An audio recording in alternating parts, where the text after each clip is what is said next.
resistance and capacitive directives.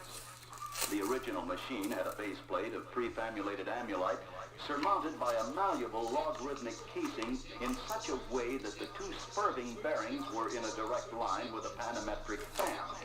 The latter consisted simply of 6 hydrocaustic marsal vanes, so fitted to the ambivation lunar wane shaft. There's nothing to debunk.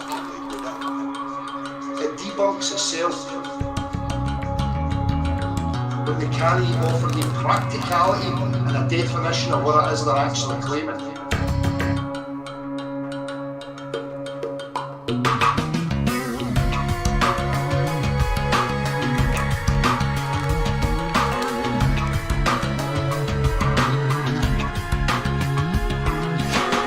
It's a science of sophism. It's a science of cartoons. It's a science of how to animate things using crayons and wee drawings, but what they're claiming is no science, because they can't show it practically.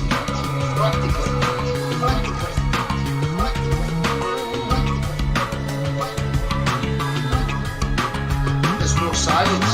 It's a science of deception. It's a science of deception. It's a science of deception. It's a science of deception. Is it fucking that apart? It's a science of deception. It's a science of deception. Right? It's a science of deception. It's a science of deception. Is it fucking that apart? It's a science of deception. It's a science of deception. It's a science of deception. It's a science of deception. Science of deception. Is it fucking that apart? He was a big normal Lotus or Delta type placed in panendermic semi-boloid slots of the stator. Every 7th conductor being connected by a non-reversible hole. It's a science of sophism. It's a science of cartoons.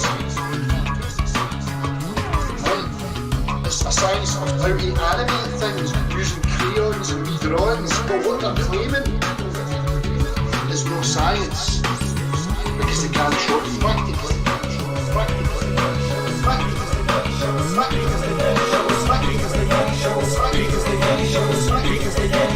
There's no science. It's a science of deception. It's a science of deception. It's a science of deception. It's a science of deception. Is it fucking that apart? It's a science of deception. It's a science of deception. Right? It's a science of deception. It's a science of deception. Is it fucking that apart?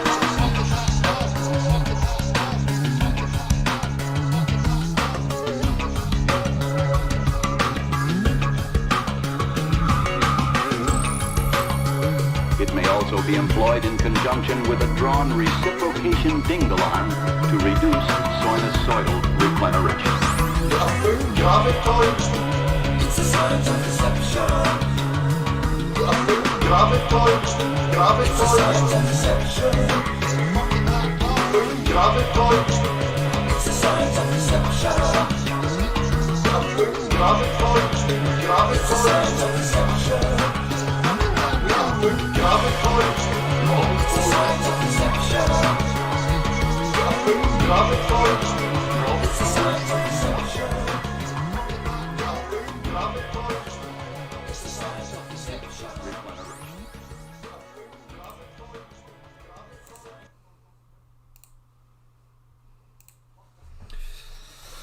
Hello there, how are we doing?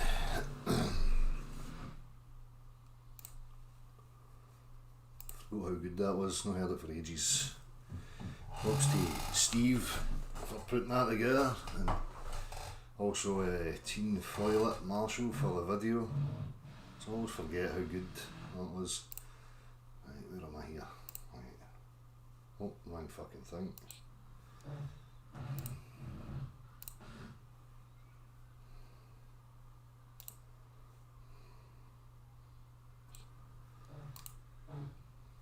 Right, how are we everybody? He's alright.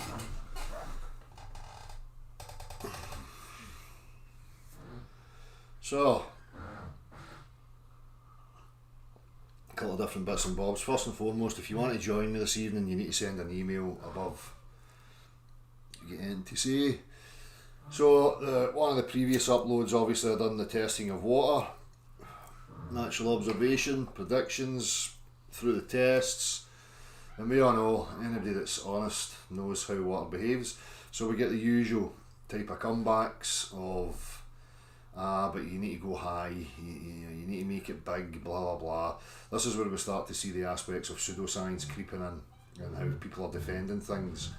No with honesty, because it's absolutely preposterous. The more that anybody looks into this concept known as a globular earth will realise that it is indeed just that. It's a concept that is based purely in the realms of language. It has nothing that it can demonstrate. There's no curvature measured, there's nothing. All it is an institution offering you an image on the TV screen and professing that men and women like you and I are going to a vantage point and seeing the earth as a whole. That's not how we go through a process. We can call it the scientific method. Regardless of what anybody sees on their TV screen, does not negate tests in actual reality. So the test was of a substance and the claimed behaviours of that substance. The substance is found to have no form. It has no viscosity. It cannot support shear stress. You can't mound it up. You know, it would take an extraordinary amount of unknown energy to be able to have a standing body of water and have the water mounded up on itself. It is total and utter lunacy. Yet people are suspending what they know about reality because this image has skewed their perceptions. Gaslighting you into doubting your own sanity, doubting your own experience of reality, and you're now a cult member. That's what cults do. They isolate themselves into a world of an echo chamber, cherry picking, religious priests, religious texts, and they will omit and avoid anything that contradicts the beliefs that they hold to be true. So, as predicted, we got the usual from some faceless accounts in the chat box and the comment sections saying just that. Still going back to images and whatever else. The substance doesn't behave the way you want it to behave. The tests don't lie. Again, I encourage everybody to partake in it. So it's going to be a series of these types of things from now on. The next one we're going to focus on vacuums, gas pressure, what's required and what the relationship is between these two things to show us what reality actually tells us, because obviously, you know, as many people are aware, we have a claim that Earth is existing within a medium that is a vacuum, and we have no separation between our gaseous environment and this vacuum. So there's a claim there. We're going to take that claim, we're going to look at the observation, what is reality, and then we're going to put it to the test to see what the relationships are. I know what's going to happen, you probably know what's going to happen, but as I say, keep sticking it to these fuckers.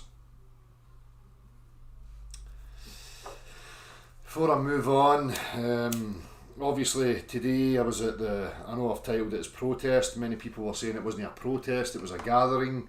But in a way it is a protest, it's a defiance of what has been asked. So it doesn't really matter, you know, because protest is obviously a loaded phrase. Now people may misinterpret my opinion on what's going on with that thing. As I say, obviously it's good for people that want to hear their voice and to have a gathering and blah blah blah. But in regards to whether it's going to change anything, I'm highly doubtful, because you know there has to be serious action done if people want to remove governments and, you know, replace the system. So just like everything else, it's the same as this though. You know, people have the idea they get enough people, they get enough numbers, then they can achieve things, and I'm all for that. But what I'm hearing caution on is that people have to be very careful of just replacing one system with another. You know, because that's probably what would happen, especially when we have it hierarchical. So you would really have to disband with that. You know, for me, the only rational way for us to live as a group, as a society, communities, would be to have a resource-based economy. Now that's going to separate, you know, people, because there's so many people out there who profess they want change, who understand that the system they're living under is flawed, but in reality they're just moaning about it because they want a slice of the pie. So it would mean a lot of people having to give up power and stature in order for us to move into something like that. But as I say, none of that interests me, because as far as I'm concerned, if people want to live within structures and systems, you know, that's up to them. You know, my concern is what's the room I'm in here and what's beyond it and what else is out there. I really couldn't give a fuck for one group trying to impose a way or a will on another group and blah blah. You try and introduce a system over the whole, it's never going to work as far as I'm concerned, because there's too many variants of types of people. You know, you would have to be, you know, stamping on some of these people's will if I was to implement a resource type economy. The problem I see with it is that, you know, no system, you know, over the whole could ever work. It has to be isolated individual anarchy, so each individual representing themselves and through, you know, mutual agreement, working with each other for whatever goal. Okay?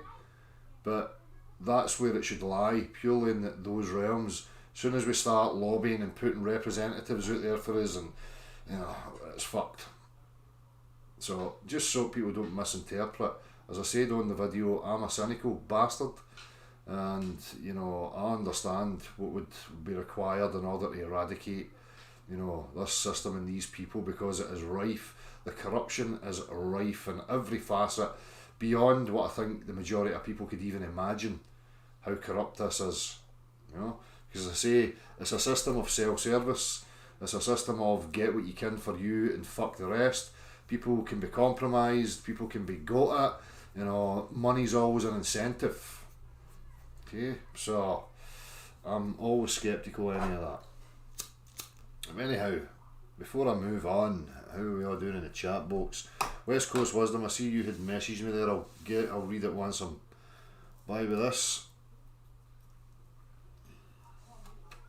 Boris Chops, TP in a tree, John C. Oddity, Angela, 5G, Chris Hewitt, Lee McDonald, Elisa Hawk, Mr. Golden V, Tony Dixon, One Man He's Detector, Benjamin, P900 Coolpix, Sammy Shaw, Martin Haley, Boom Me, Sam the Man, Sick2712, World Without a Curve, Vigo Stockholm, Titarian, Mick Bailey, David Marks, Guns of Navarone, Moonshiner, Stuart Lundy, how's it going? FPV Angel, G Roach, Stock Jockey, Cause. You know, the thing is with Globals, they think just because more of all think there's a testicle, then they're right. Exactly, it's just an appeal to consensus.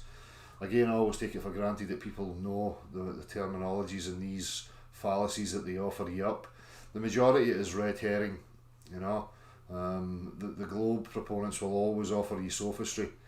Again, we'll have a wee look at a video later on in this where there's 5 challenges set out to flat earthers, and they're not even proofs of anything, it's just the same old shite, but I'm going to highlight it because in that, you know, chap's comment section I asked them for their tests, you know, partaking in the scientific method and what they have to offer. Diddly squat. So as I say, I encourage more and more people to repeat the tests that I'm doing, do it in your own way. Offer it up, send it to me, upload it to your YouTube, share it, because if these people want to continually shout science, then we're going to call them on it. Because again, science has subdivisions. We have to understand what science we're actually talking about, what we're trying to establish. Because as I say, the globe is in the realms of the formal sciences. It's a language based, conceptual based. It's not a 3D object, which is why they don't have any demonstrations, they don't have any direct measurement. It's just all bedtime stories. I see stuff on my TV, I think I see stuff. Harry Growler put a video up, go and check his channel out, showing you that and highlighting just visual perception and how you can be fooled when you only have the visual perception. I mean, people have seen these things so many times before. When you only have your eyes, you have to understand the geometry of your vision, how it functions, so that you can then be more articulate, more sceptical about what it is you think you're viewing. And again, you know, for the globular earth, there's a lot of this looking up at, you know, 2D representations of lights in the sky and coming up with stories. Unless you can move around things in 3 dimensions to understand, you know, their shape, size, volume, blah blah blah, then you're just guessing.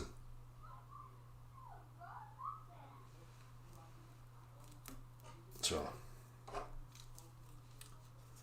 in fact, I'll go to Harry Growler's channel and I'll share that on here.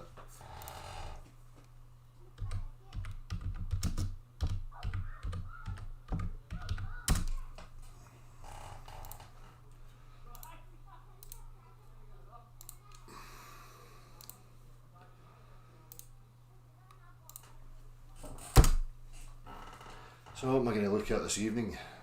I see this Obamagate stuff, so I want to have a wee chat about that because I've never been involved in politics. I don't really know the full extent of what's going on, but I know that there's moves been happening, you know, in regards to when Obama was in, you know, office and the corruption that's been coming to light and what I think may be going on. You know, there seems like, you know, the whole Obama's the Antichrist and he's going to be thrown under the bus so that we all have justice and we forget about, you know, questioning where we are and all that stuff.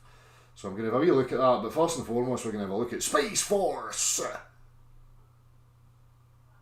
Because apparently that's essential. Stuff's in the current climate and the things that are going on in the world: starvation, homelessness, poverty, sexual abuse, physical, mental abuse, oh, the stuff that's going on. But we're still talking about Space Forces. So you've got all these QAnons and, you know, all this talk about Trump's draining the swamp and this, that and the other, but yet he's still coming out and rattling on about Space Force. And I watched it and it's pretty fucking pathetic and sad, to the point where I was questioning and thinking, is he just deliberately ripping the pish, trying to wake you up? Make your own mind up. I'm going to share it and we'll go through it.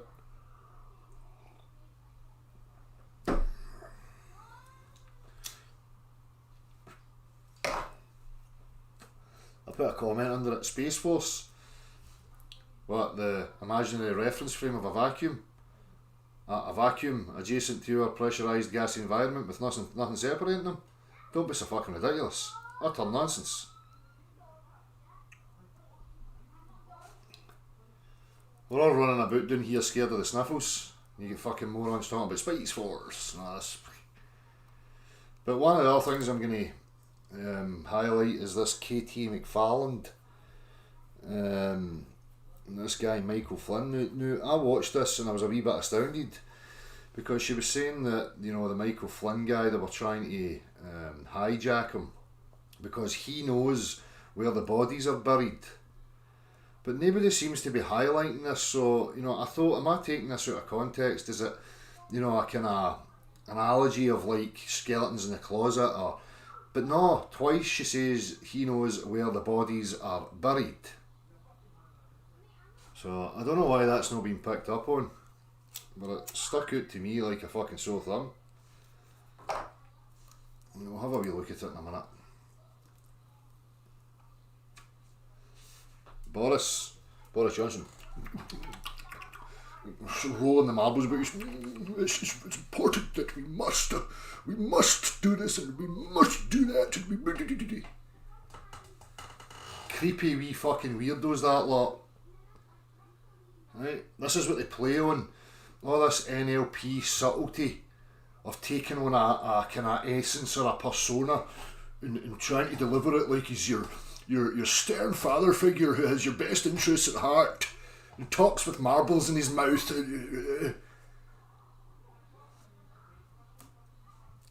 Very unimpressed, so I was. But that's the tools that they have, because the majority of people are still operating from a childlike mindset.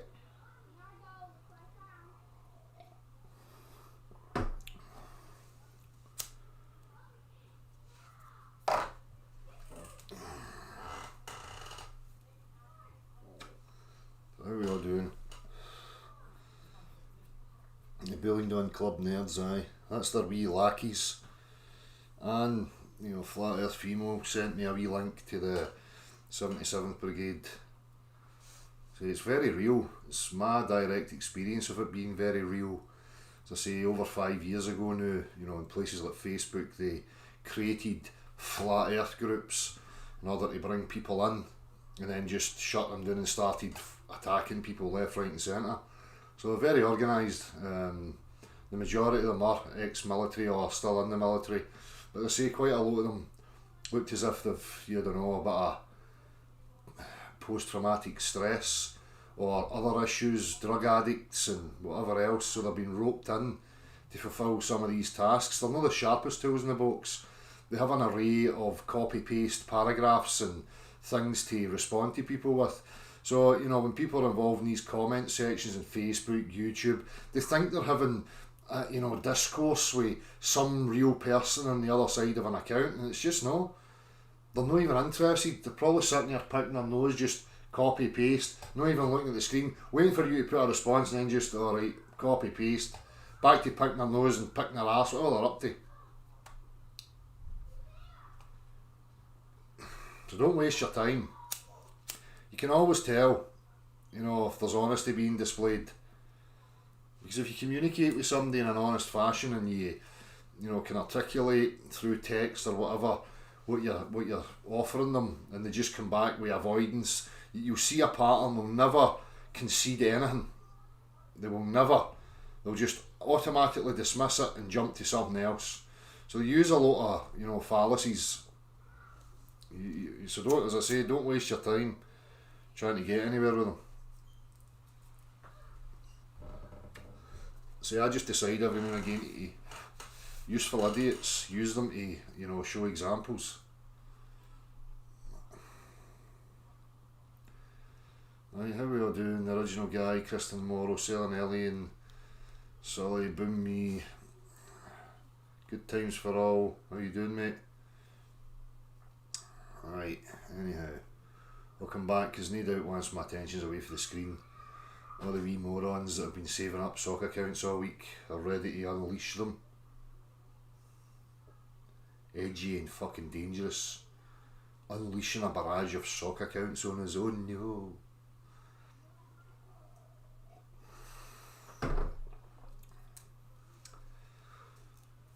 How you doing, Steve? Right, let's have a wee look then, shall we? Space Force! Oh, where did my screen go? It went over the imaginary curve. My screen has disappeared over the imaginary curve. Space Force! You hear some of the shit he says. Military equipment at a level that nobody's ever seen before. We have no choice, we have to do it. We've got military equipment at a level nobody's ever seen before. We had no choice. You hear what he says about the stuff he's got. With the adversaries we have out there, we have, I call it the super duper missile, and I heard the other... The super duper missile!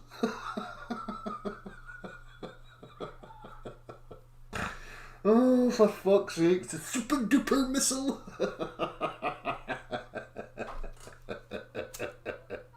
It's just not the language you expect, is it? Super duper! Got a super duper missile, I'm going to blow you up with it. The night 17 times faster than what they have right now. Then you take the fastest missile we have right now. If you keep looking at him, he's uncomfortable with the clenching of the hands, and he's constantly looking at this moron who's trying to fucking, I don't know, project whatever. He's just no go at it. But he constantly looks at him for reassurance all the time when he's waffling this rubbish. Super duper missiles, it's 17 times faster and better than the last one. Gets better though. You've heard Russia has 5 times, and China's working on 5 or 6 times. We have one 17 times. And Russia's working on one that's 5 times, and China's one that's like 5 or 6 or 7 times, and we've got one that's 17 times.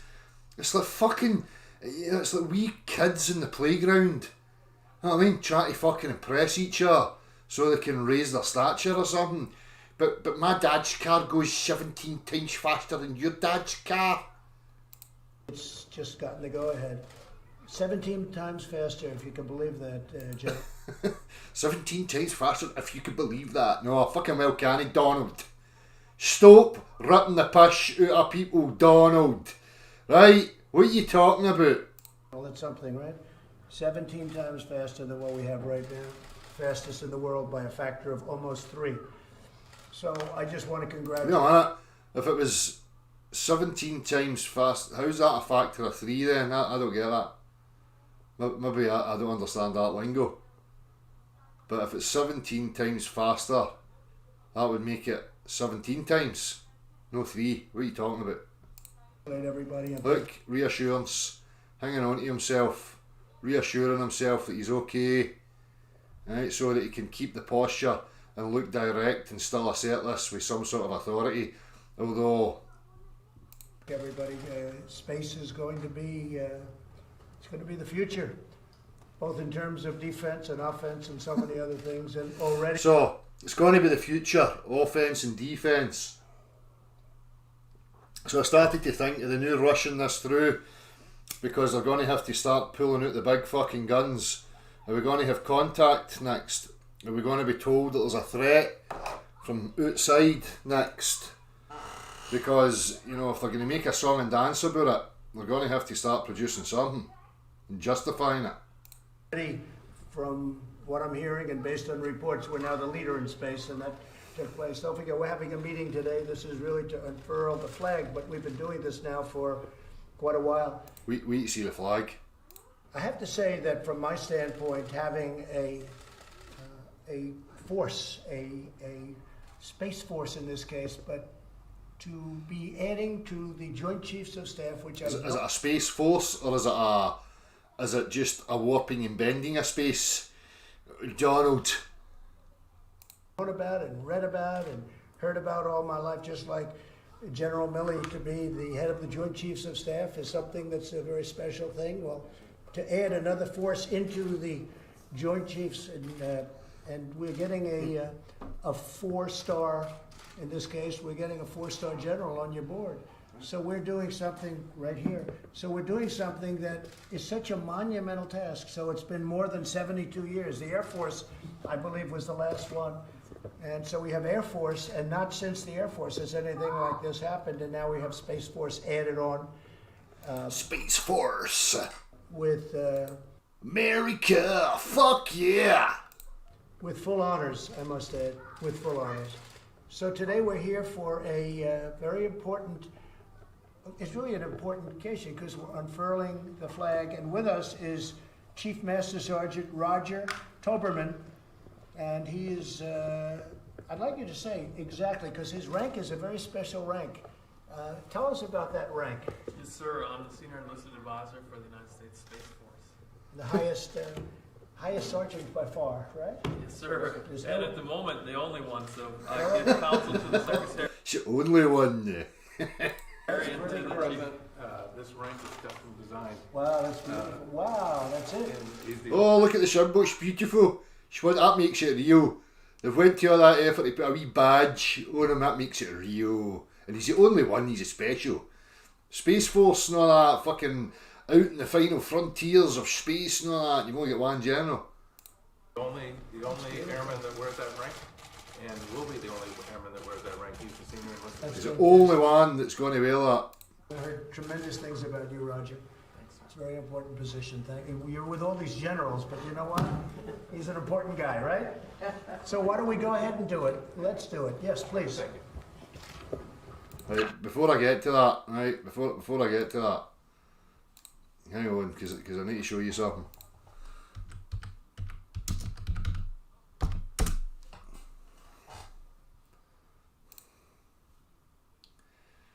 Right, where am I?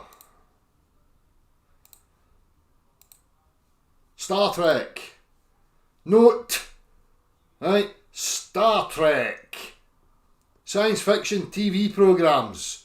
Okay, remember the image.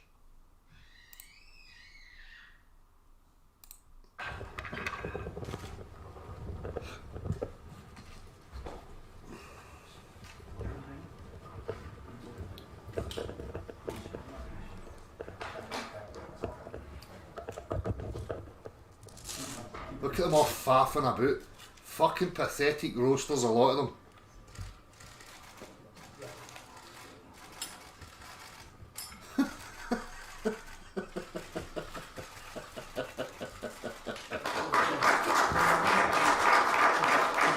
Star Trek for grown-ups. That's fantastic. Watch him. Watch him. Watch him. Watch us.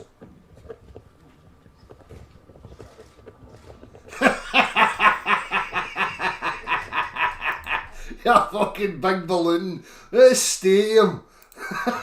That's fantastic. And that's right. Please get in the picture. That's beautiful. Yeah, get in, get a picture. It's fantastic. It's a fucking flag. Donald. What about all the other shit that's going on, son? The President will stand in your office alongside the other service flags. Very, very great honor. It's a great honor. That's a beautiful flag, too. Roger, hold that up so they can All these morons that think he's somehow a good guy and all this QAnon pish flaps and draining the swamp and whatever else. As I said before, they're going to have to offer you justice. They're going to have to offer people up some sort of justice and bringing down certain wrongings and whatever else so that people are under the illusion again that the good has power and authority. Right? That's exactly what's going to happen. They're still going to push all their bollocks back to don't question the fucking room. Right? Oh, alright, don't panic everybody, we know it's a shit show in the room and we're going to give you justice and we're going to throw this one and that one under the bus, right? And there's going to be some revelations, but we still go to space, you know that? see. That's really beautiful. Wow. It's really beautiful. It's a fucking Star Trek flag. It's a piece of shit. That's a big day. That's a big day. Can somebody explain the logo? General Raymond? So the delta in the middle is a symbol that the space community has used for years and years and years. Aye, Star Trek, he's trying not to fucking crack a smile. He knows. It's Star Trek. The North Star signifies our core value, our guiding light, if you will. And the orbit around the globe signifies the space capabilities that fuel our American way of life and our American way of war. That's great. I'm going to do this for Roger. Here, Roger. Please don't put this on eBay tonight. Here, Roger. Come here, Roger. And we're going to sign. So, just utter buffoonery. Right? Total and utter fucking buffoonery and lunacy. Constantly, he's sitting there constantly trying not to fucking smirk.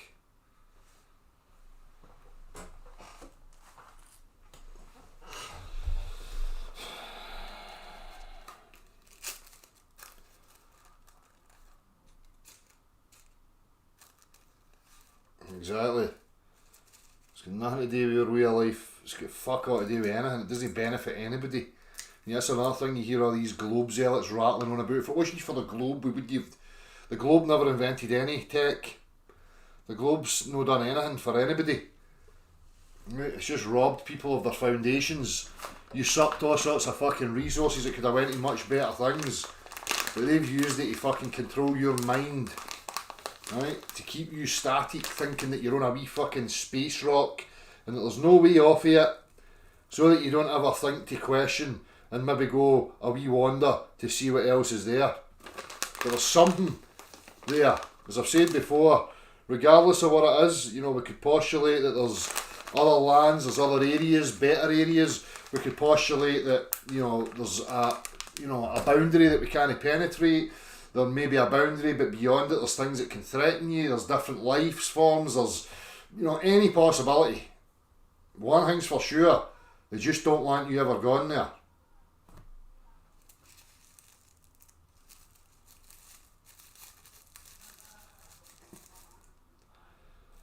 You're right, they can hardly contain their laughter. They're royally ripping the piss out of the gullibles. They're even showing them, look, we've got a wee Star Trek symbol and everything.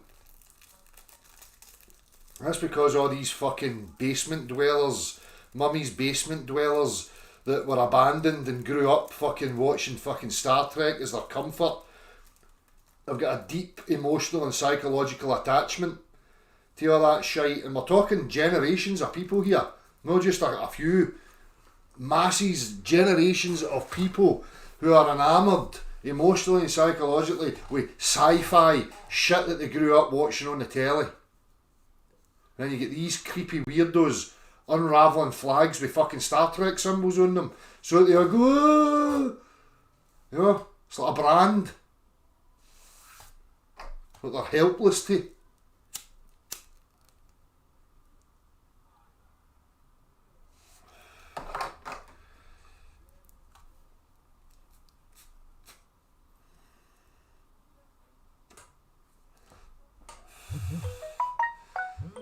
Right, somebody's spamming the real beyond belief.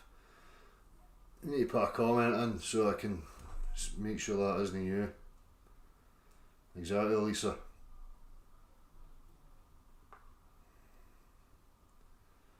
Right, I'll just block that.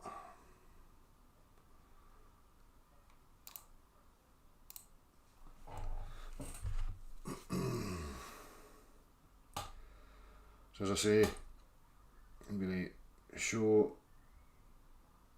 Cool, I've got that. I've got it.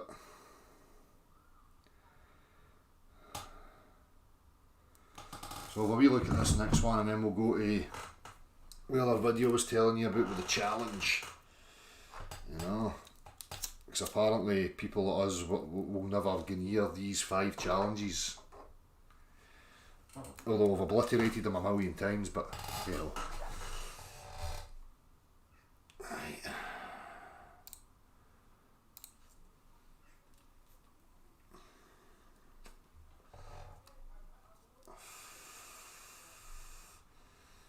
Aye, I would trust a fucking convicted psychopath killer before any of these Trekkie dudes, Lisa. Majority of them that I've met are not even capable of looking after themselves, never mind anybody else.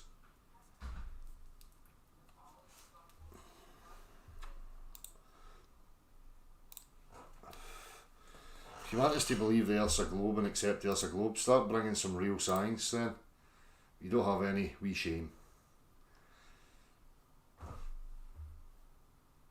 Yeah, exactly, very growler. Exactly, never mind what the fucking all these morons are accumulating off the backs of people with their kid on fucking fireworks, telling you it's gone to space and all this rubbish.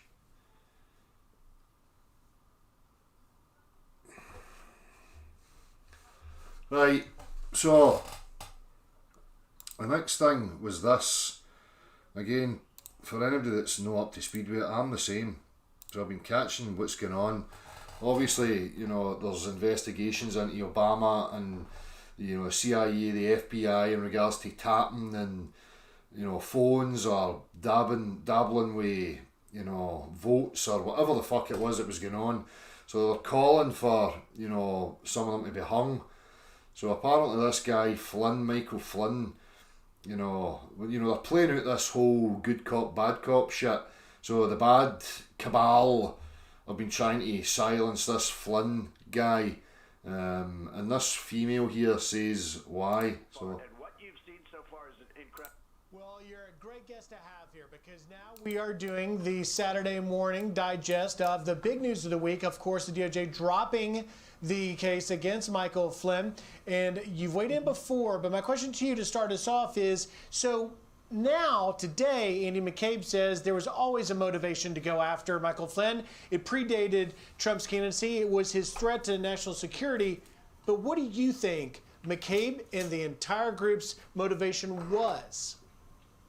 I think they had a couple of motivations. I mean, one was to get Flynn, because they had to do a preemptive strike against Flynn. In fact, even the director of counterintelligence for the FBI wrote in his handwritten note, said, what's our goal here? To get Flynn in a perjury trap or to get him fired? Well, they needed to get rid of him because Flynn, for a couple of reasons. One, Flynn knew where all the bodies were buried. He had been in the Obama administration. He had been director, he had been in the Obama administration. reasons. One, Flynn knew where all the bodies were buried. He had been in the... Needed to get rid of him because Flynn, for a couple of reasons. One, Flynn knew where all the bodies were buried. He had been in the Obama administration. He had been director of DNI. So he had been a director of the... So she goes on to say that a couple of times. So that got me curious about what's actually going on here. And I'm wondering if we're going to see a playing out of something like this, where all the baddies are going to be outed. And there's going to be uproar. And maybe to quench and, you know, stifle the uproar, we're going to be contacted by fucking aliens or something. Who knows? Maybe they're going to initiate all-out war and the aliens are going to come and say, oh, I can't do that. Can't do that. We mages. Therefore, we're going to leave these good dudes in charge and you need to behave and do what they tell you. Or something. But they're up to something. I mean, I'm just, you know, playing, obviously. But they're up to something. No, I'm not an expert in American politics. I've not got a fucking clue. Can't stand politics. Bunch of fucking nosy, needy bastards sticking their neb into everybody else's business. As I say, I've caught a couple of wee bits and bobs that perked my interest. So when I hear stuff like that, you know, he knows where the bodies are buried. What's she going on about?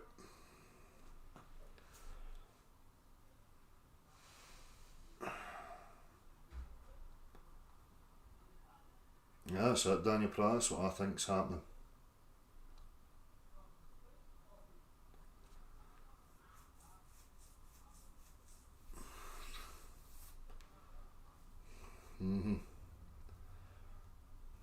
I know, Sammy Shaw.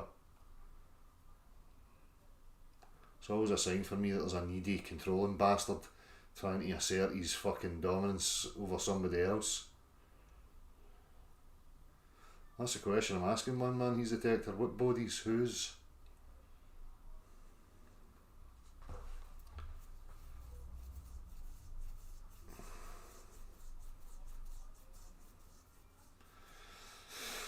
Well, aye, closest controlled, Winston, because, you know, there's all this connection to this Q and Trump's draining the swamp and, you know, all this talk of fucking children and underground bases and whatever else. I mean, if you know, there's people putting a stop to, you know, sexual abuse of children and women or anybody for that matter, then I'm all for that.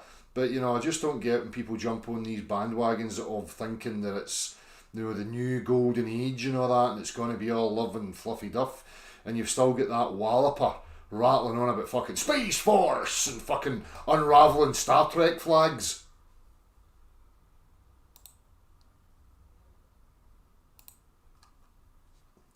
NASA images are real. No, no. NASA images contradict tested reality.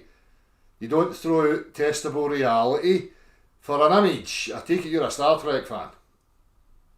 You must be. I don't care what reality shows me. I see stuff on my telly and I want it to be real.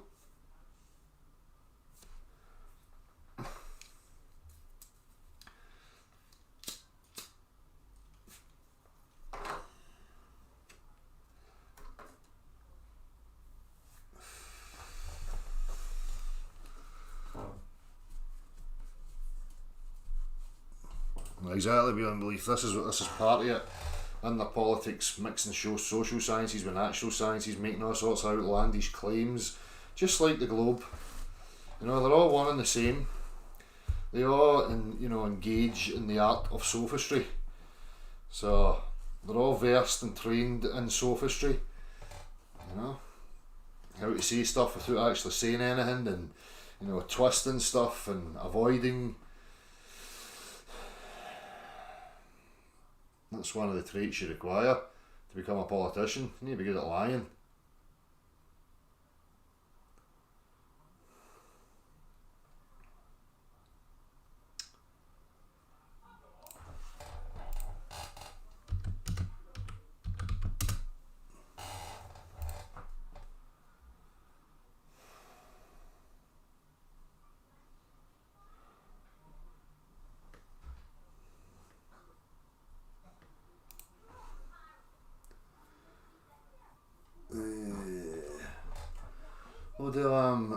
Prismic, friend of Daniel, Today I've been in Glasgow Green on protest against lockdown.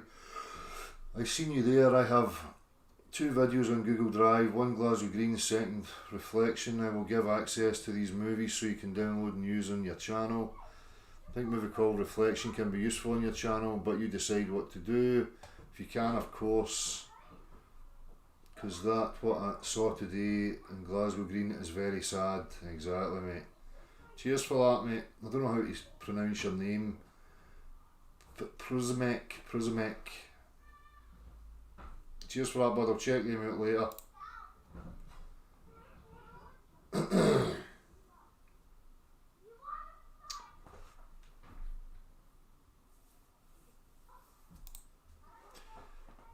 Dell expert and everything, send a link, cuck. Brilliant.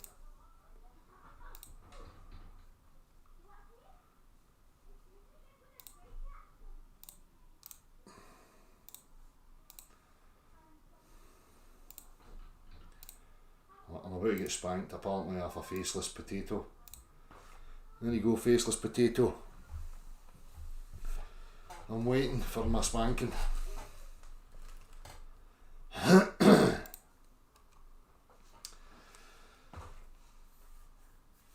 Exactly, but my pictures, as I say, asking these people in their comment threads, you know, what science do they actually have? Loads. Well, give me some then. Well, pictures, stars, the moon, the sun, nothing any different. And then making videos on a straw man, flat earth model, while asking questions about a straw man flat earth model, while bringing up assumptions that they have about what it is they think they're seeing above them. It's bonkers behaviour. Absolutely incredible. I don't know how long these people think they can keep that up for, because it's all going to become very transparent.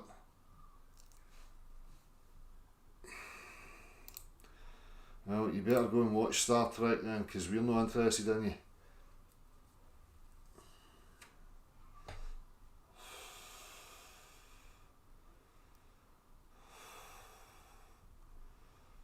Right, that's it. Get a light bulb fitter in to fit your carpet. Millions of globe believers out there, I'm sure they could be up to the task.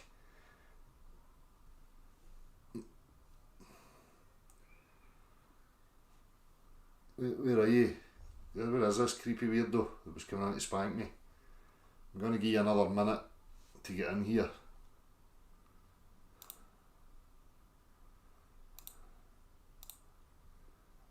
Oh, for fuck's sake.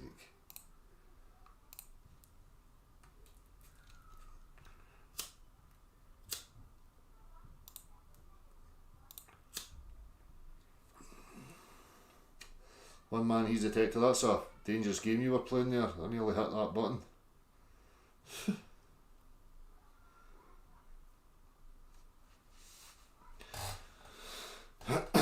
So, what's your thoughts on these types of things? What do you think's going on in the political arena?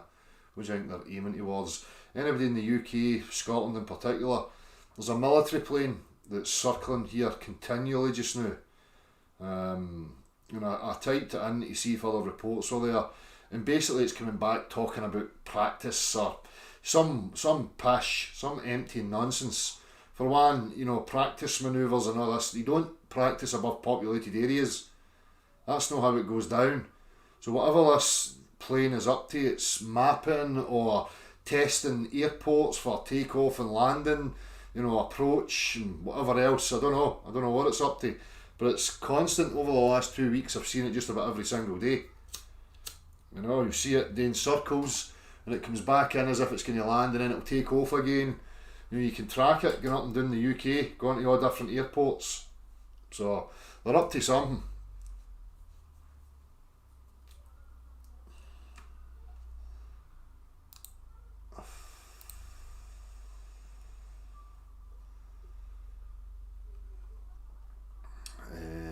Hang on.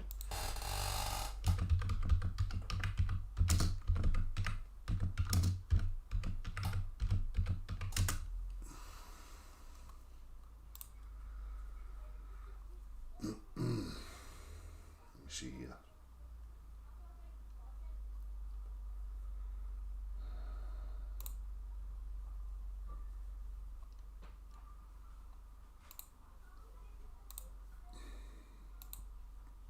What's that there?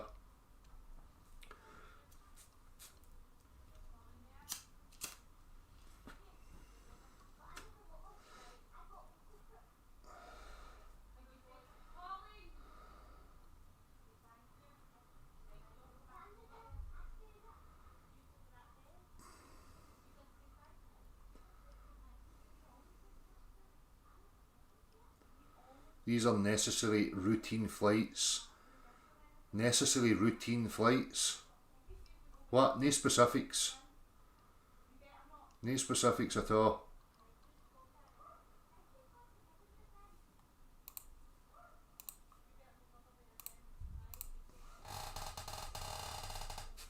Keep your eyes out for it. You can hear it. It sounds different as well.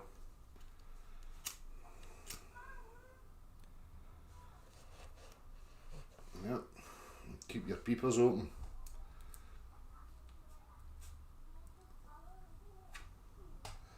They're obviously up to something. Prepping for something.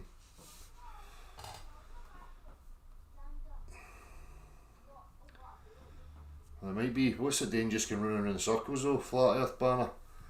That's the questions. What's it really up to? You know, I can say that's a cargo plane, but you don't know what it's equipped with. You don't know what it's really doing. You know, it's not going anywhere. It's going running around in circles and then coming back to land again.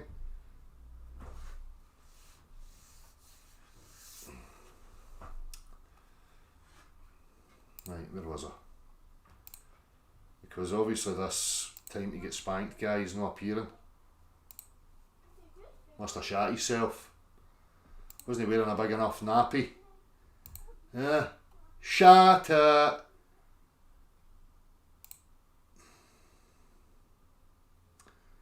He's saying 17 because Q is the 17th letter of the alphabet. It's all about Q, which is a military relevance. His operation started after the assassination of JFK by JFK Jr. and some high-ranking military officers. Apparently, that's why they all use the number 17 often. Fair dues, Kevin. I don't know anything about that, but that doesn't take me any further, does it? You know? See, I've heard this Q stuff and it's all been spoken code and whatever else, but you know, we'll just wait and see what happens. But I don't trust any of the fuckers. You know, when I see them unravelling fucking Space Force, Star Trek signs and all that rubbish, I tend to think he's full of shit.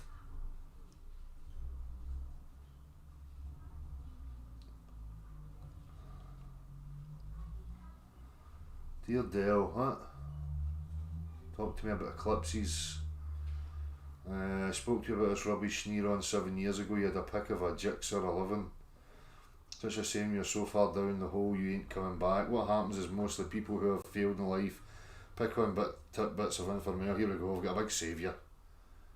A big saviour here. Oh, he understands my whole life and I'm just a poor wee helpless guy and I'm just taking tidbits so that I can feel some relevance in the world and feel important, and because it's all just real and it's just me and my mental incapacity to be able to understand it, so I've got to fabricate things in my mind. Very good, Two Tube family. What a load of fucking shite. Get in here and say it to me, you fucking creepy weirdo. Conspiracy theory, then they hitting the big one, only they are intelligent enough to realise the earth is flat, lol. But actually they are compensating for a wasted life subconsciously. You need mental health input. You gonna come in and join me then? Is that what you're asking for? Let's see. Let's see if you're another one that bumps his gums and then shites his fucking big brave Superman pants as soon as it comes to it. Shall we? Let's give dipshittiest an opportunity here. Right, Two Tube family. Get your sweaty wee fucking oaksters in here. Link sent. Let's come in and talk about eclipses and the moon and all that. Another Star Trek fan. Talks about my psychology. A fucking Star Trek fan that desperately wants his fantasy to be real. and can't stand anybody that threatens his derpy, idiotic, wee nonsensical world.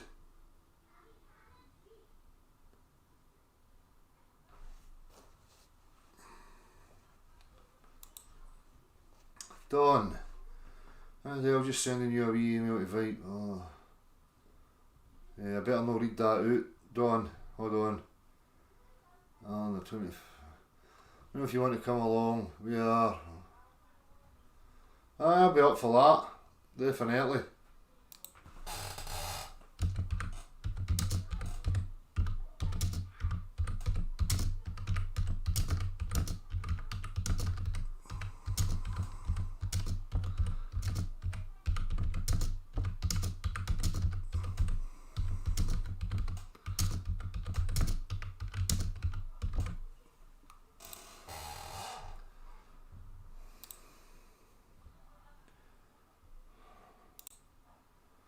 Gene's saying it's flying over Lockhaw regularly as well.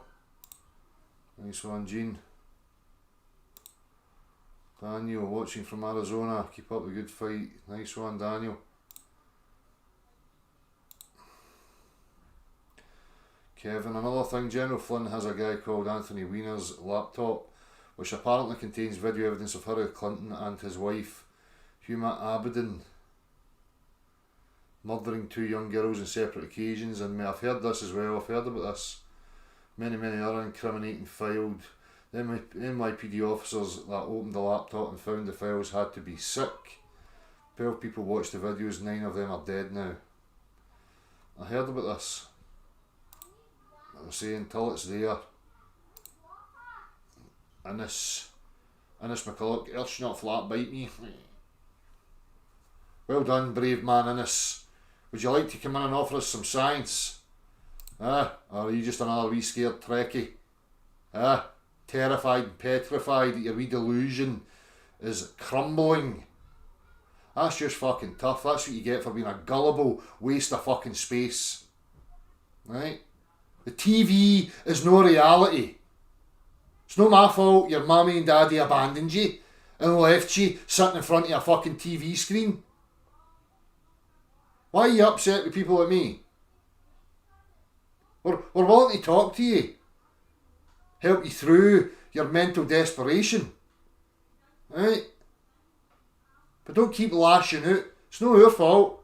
I didn't make you believe in Star Trek. You done that on your own because you're too fucking lazy and probably stupid to discern the difference between what you see on the TV and what reality actually shows you. You're warped. You're ill. You're no right in the head.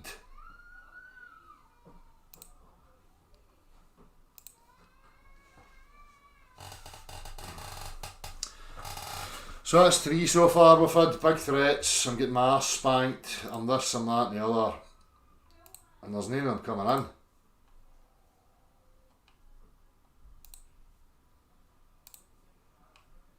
It's always the same with these guys that are ill-equipped, right? And they get insecure about it, so they try and make up for it by trying to sound good. They don't have anything.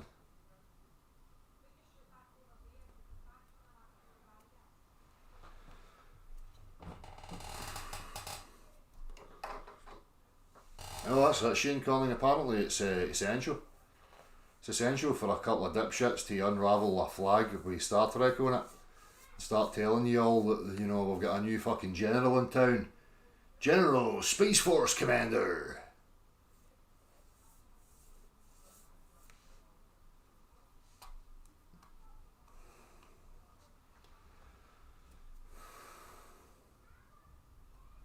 That's it, Celtic 67.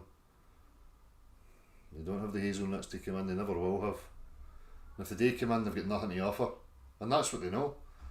They know that there's nothing that they can bring in here that will not get obliterated.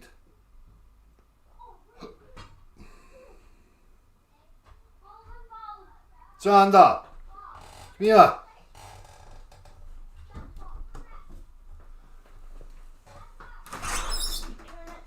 Tell Mum she's getting done in if she doesn't eat the TV.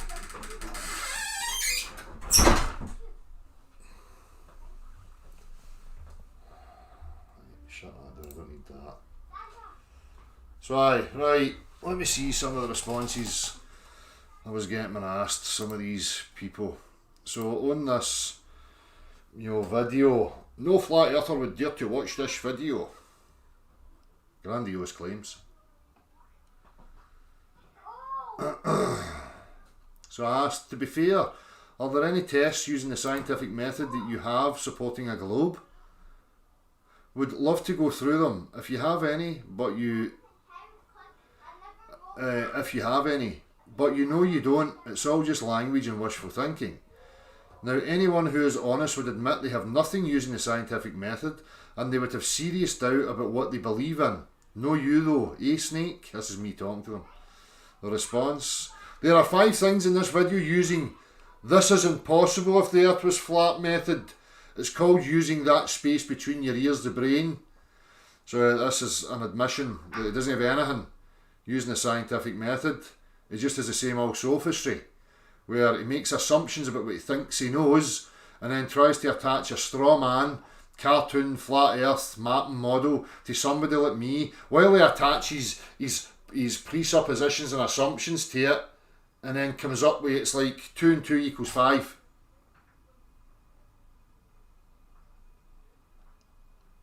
Asked again, so nothing using the scientific method, just things you don't understand, but try cherry picking them because you think it lends weight to your religious beliefs. Got it, thanks.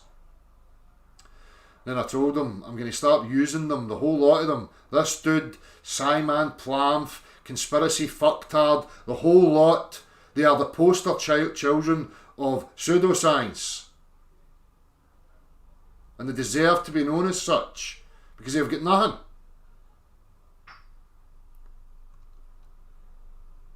So he comes back, I am not a scientist. I don't have Dunning-Kruger anymore. But he's quite willing to sit on a video and rattle on about stars and making stuff up. This is always the same. Then shirk responsibility. I'm not a scientist. Well, what are you making claims for? What are you acting as if you're on the side of truth for, and that you're truthful, when you're admitting that you don't have the faculty to discern what your reality is? You need to hand that to some other person. But you can't even cite me any tests that go through the scientific method on claims of substances and their behaviours. You don't have anything. I don't need a scientific method to prove the earth is a globe. That's for scientists. So what we see here is, admission that he knows nothing, an admission that he doesn't understand the scientific method. He has no citation of anything using the scientific method, and then says it's for scientists. So why do you believe in a globe? It's this Seek Truth Spunky Teeth guy. Remember him? They're on cahoots, all these wee creeps. I just like riling them up. So he's got another creep in here, Tommy Grunwald. You have no science, ha ha ha, so then where's your science? So my response to the Seek Through Spunky Teeth guy was, so do you have any scientist who applied the scientific method to globe claims? And he came back saying, I am saying I don't have to be a scientist or use any type of experiment to prove the shape of the earth. So there's admission here that it's just a religious belief. And they don't need any proof because it's in text. Just the same as asking any other religious person, no offence. Believe what you want, but don't come and try and tell me it's fact when it's no. Right? So they've got texts, and that's about it. So I asked, so what kind of science is that then? You rattle on about truth and facts but have no scientific tests, nor can you provide any. Am I right then that you just want it to be true? So the Tommy Grunwald guy's coming back. I don't think you understood my question. Why is your science better than our science? Where's the difference? Well, the difference is, Tommy, and for every other globe fanatic out there, the globe proofs are just looking at stuff with your eyes that you can never get to, and then making assertions based on assumptions about what you think these things are. The difference with mines is that I've got an actual substance where claims are being made about the substance, and I can put it through a sequence of tests to see if it has the capability, the structure to be able to behave the way in which it's been claimed to behave. So I'm dealing with real stuff, and the real stuff is saying that your claims are absolutely lunacy. That's the difference. Massive difference. It's the difference between applying the scientific method and religious wishful thinking.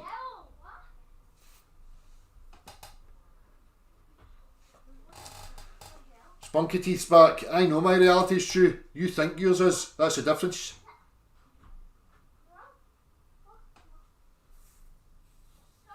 So I told him that's the wrong way around. In my reality, I test substance. In your reality, you see images and have beliefs about those images. Religious fruitcake. So it goes on and it's just going on and on and on. It's just waffle. Yeah, again. You know, I dare you to play my 5 points in this video on your next live and address them. Should I? I'll leave it to a public vote. Should I? Should I play his video? Will we get through it? His 5 idiotic, stupid points. I'll leave it up to you, because I really couldn't give a fuck. If you want to see it, fine. No. Play it, no. Yes. Rip it, Dale, God, no. Yes, oh. We've got a mix here. I'm seeing more no's than yeses right now. Yep, no, oh. I don't know. I'm going to need some sort of vote. There's too many no's. The no's are outweighing the yeses, I'm afraid.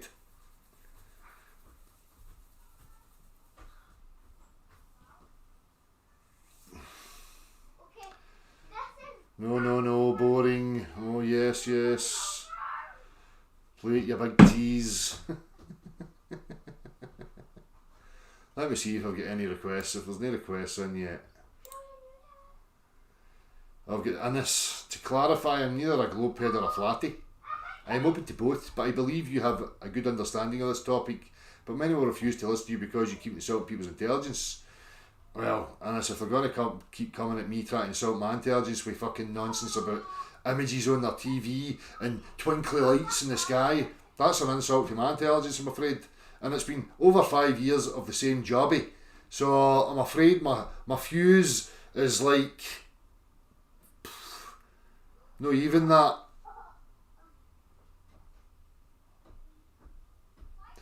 Stop scaring away open-minded people, Del. But I do appreciate your willingness to stand up and define bullshits. Cheers for the insults, lad. You have the potential to make a big impact. Could be over. Oh, thank you very much, Innes. That's what I'm here for. I'm here to save the world. Because I am Messiah. Apparently. I can't remember who elected me. Or when I signed it. But apparently I'm the Messiah. It's my responsibility. It's my duty to cater for all. It's my duty to have a persona that appeals to everybody. Although that's impossible. Hey ho, I can only try.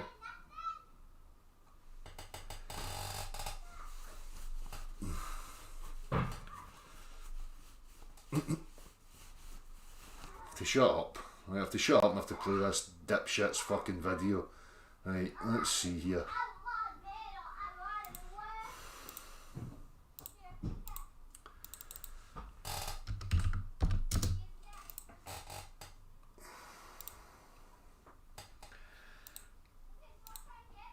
Remember, this is a guy that appeared on Conspiracy Cats. Remember, a stooge kidding on he was a fucking flat earther, and then done the big U-turn.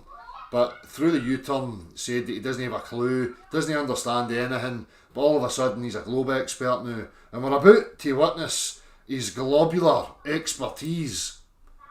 One of the most dumb motherfuckers. This is the influence that these conspiracy cats and the likes have on these gullible morons. This wee guy here is just a lackey, right? He's just a wee fucking sniffer, you know, that props up the others. He gets thirds and fourths, you know, on the feast. You can have a wee bit, son. There you go. Just have a wee nibble. But he represents the whole cult. And he represents the rest of the online gimps. Because this is all their best stuffs. So, let's have a wee look. I triple dare you to watch this video. Triple dared me? He's triple dared his people? Oh no! Aren't we fucking brave? And then I quadruple dare you to comment and come back. What does that do this? What does a quadruple dare mean? Do you know what I mean? A dare's a dare. I mean, where you go to add all this? Like, it's like these people that say, oh, 200%. What? Triple dares and quadruple dares and all With that. massive, massive respect to all my patrons. Shut up, going, mate, you're fun. Watch and ignore. So, I thought I would come up with a video, and this will now be the video that I share to reality deniers. This is how deluded he is. This is the influence that these monks have on these bewildered, creepy weirdos. Right? He's got so much conviction in his fucking pseudoscience that he thinks it actually means something. It's all being rumbled, wee sacks. It's all being found out. Right? People like you are going to be outed. You've got to live amongst people. You're no rich. Right? You've not got an escape plan. You're going to be left to deal with the masses. You know? I will not be engaging in just thread after thread after thread. It is a waste of my time. I want to put my time towards making good videos. But yeah, he comes here with multiple sock accounts, spamming the chats and spamming the comment section. You know? Those with good proofs within them. So, proof of curvature. Proofs within them. I challenge you, sonny boy, to partake in the tests following the scientific method. You know, you can have a look at my first in the series, which was based on water, where we have a look at the natural world, how things behave in the natural world, make some predictions about what we observe or what we think we observe, put it to the test, and then come up with the conclusions, the results at the end. So why don't you, here's a challenge for you, partake in actual physical tests and see if you can refute my findings. This is what it should be about. No tit for tat name calling on YouTube, although I'm going to call you names because you're a fucking gimpy moron. Proof of rotation. It's here. Proof of gravity. It's here. Proof of rotation, proof of gravity, it's here. Big fucking statements, can't wait. Cannot wait. Everything that can destroy the fantasy of a flat earth in one video. So I would dare you to come and dispute what you see in this video. I just dare you to do it. Well, we're here. Shut I up. really Go want a response from flat earthers, because the only thing I ever get is abuse. You deserve You're abuse. not truth seekers. You are truth deniers. No, that's a reverse. This is what they always do. They always try and reverse everything. You deserve abuse, son. You're a liar. You have your head so far up your own that you cannot even see anymore. So your head would slip up yours easy peasy because you've got no elasticity left in that hoop of yours, son. You could ram your head up there and pull it in and out, no bother. No friction whatsoever. This is the video, guys. I hope that you enjoy. Sorry about my messed up look at the minute. This is my lockdown look. And I still unfortunately have not looked back to see who the winner of the STST t-shirt. There are either proofs or things that I'll love it. Number one, things flat earthers have to ignore to uphold their... Oh, here we go. We've got a plastic toy with, star charts plastered on them because Sack Sniffer here fails to understand and comprehend what the celestial sphere is as a navigation tool. He doesn't understand that it's not an actual representation of the actual way that it is. It's based on human perception. Okay? That's what the celestial sphere is. It does not make claim, nor does it define what the earth is we stand upon. It's a tool based on human perception, that being our vision. Now, anywhere you move, you would be on a plane, flat plane, inside this sphere, right at the centre of it. And you wouldn't be seeing 360, the whole fucking shebang. That's not how it works. Go and look at an astrolabe. Another planar tool that people like him leave out. Let's hear what he's got to say. Fairy tale belief systems. Star patterns in the northern hemisphere and the southern hemisphere. So again, you know, what people always have to keep in mind is the question is, what's the shape and the dimensions of the earth beneath our feet? Right? So just saying, you know, there's stars above you doesn't account. Again, does not measure, nor does it define what the earth is beneath your feet. It's a total red herring fallacy, part of the sophistry, and I've highlighted this so many times. You don't look up at two-dimensional lights in the sky to try and define what's beneath your feet. Total lunacy, red herring, rubbish. this is a globe. I hope you can see that. This here would Note, again, we're talking about the scientific method, you know, applying it to claims. This isn't. This is just interpretations, mathematical interpretations to fit presupposed modelling, right? Or interpreted and then later changed into another type of model, because that's what you can do with language. You can change things, you can mould them, you can bend them into whatever you like to suit whatever purpose you like. None of it defines anything. the equator. Northern hemisphere, southern hemisphere. So basically, say I'm here, imagine the UK is here. I will only ever see these stars. This is how stupid he is. This is how stupid he is. I have no possibility ever in my location for seeing these stars here. That's funny because people in this area can see Polaris and stuff, so not the other. I mean, you don't even know what you're talking about, son. You better go on with something better. Can you use your discernment and work out what's going on? Aye, you're an incredulous fucking creepy weirdo moron that doesn't have a fucking rat's ass clue about what you're talking about. The way that would be possible. Imagine this is your flat earth. Imagine this is your flat earth, draws a circle on a fucking sphere. North Pole in the middle. This is what I'm saying, here we go with the straw man nonsense. This is it, cherry picking, opting for straw. He's got a red herring fallacy that he's now trying to superimpose over the top of a straw man fallacy. And, you know, again, 2 + 2 = 5. And then, oh, this is going to look a bit rude. And then that's the equator. Someone here sees the same stars as someone there, but the person here sees completely different stars. How does this person here see the same stars as this person here? The question you should be asking yourself, son, is what the fuck has this got to do with the shape of the earth? All these things. Chop, chop. They were. Chop. Next. Next. Oh, it just, and next. Oh, here we to go. uphold their fairy tale pseudoscience. This is the other weapon of illiterate. Oh, she stuff. I took a picture, and this is me quantifying my claims. These is my measurements, photographs. Beliefs.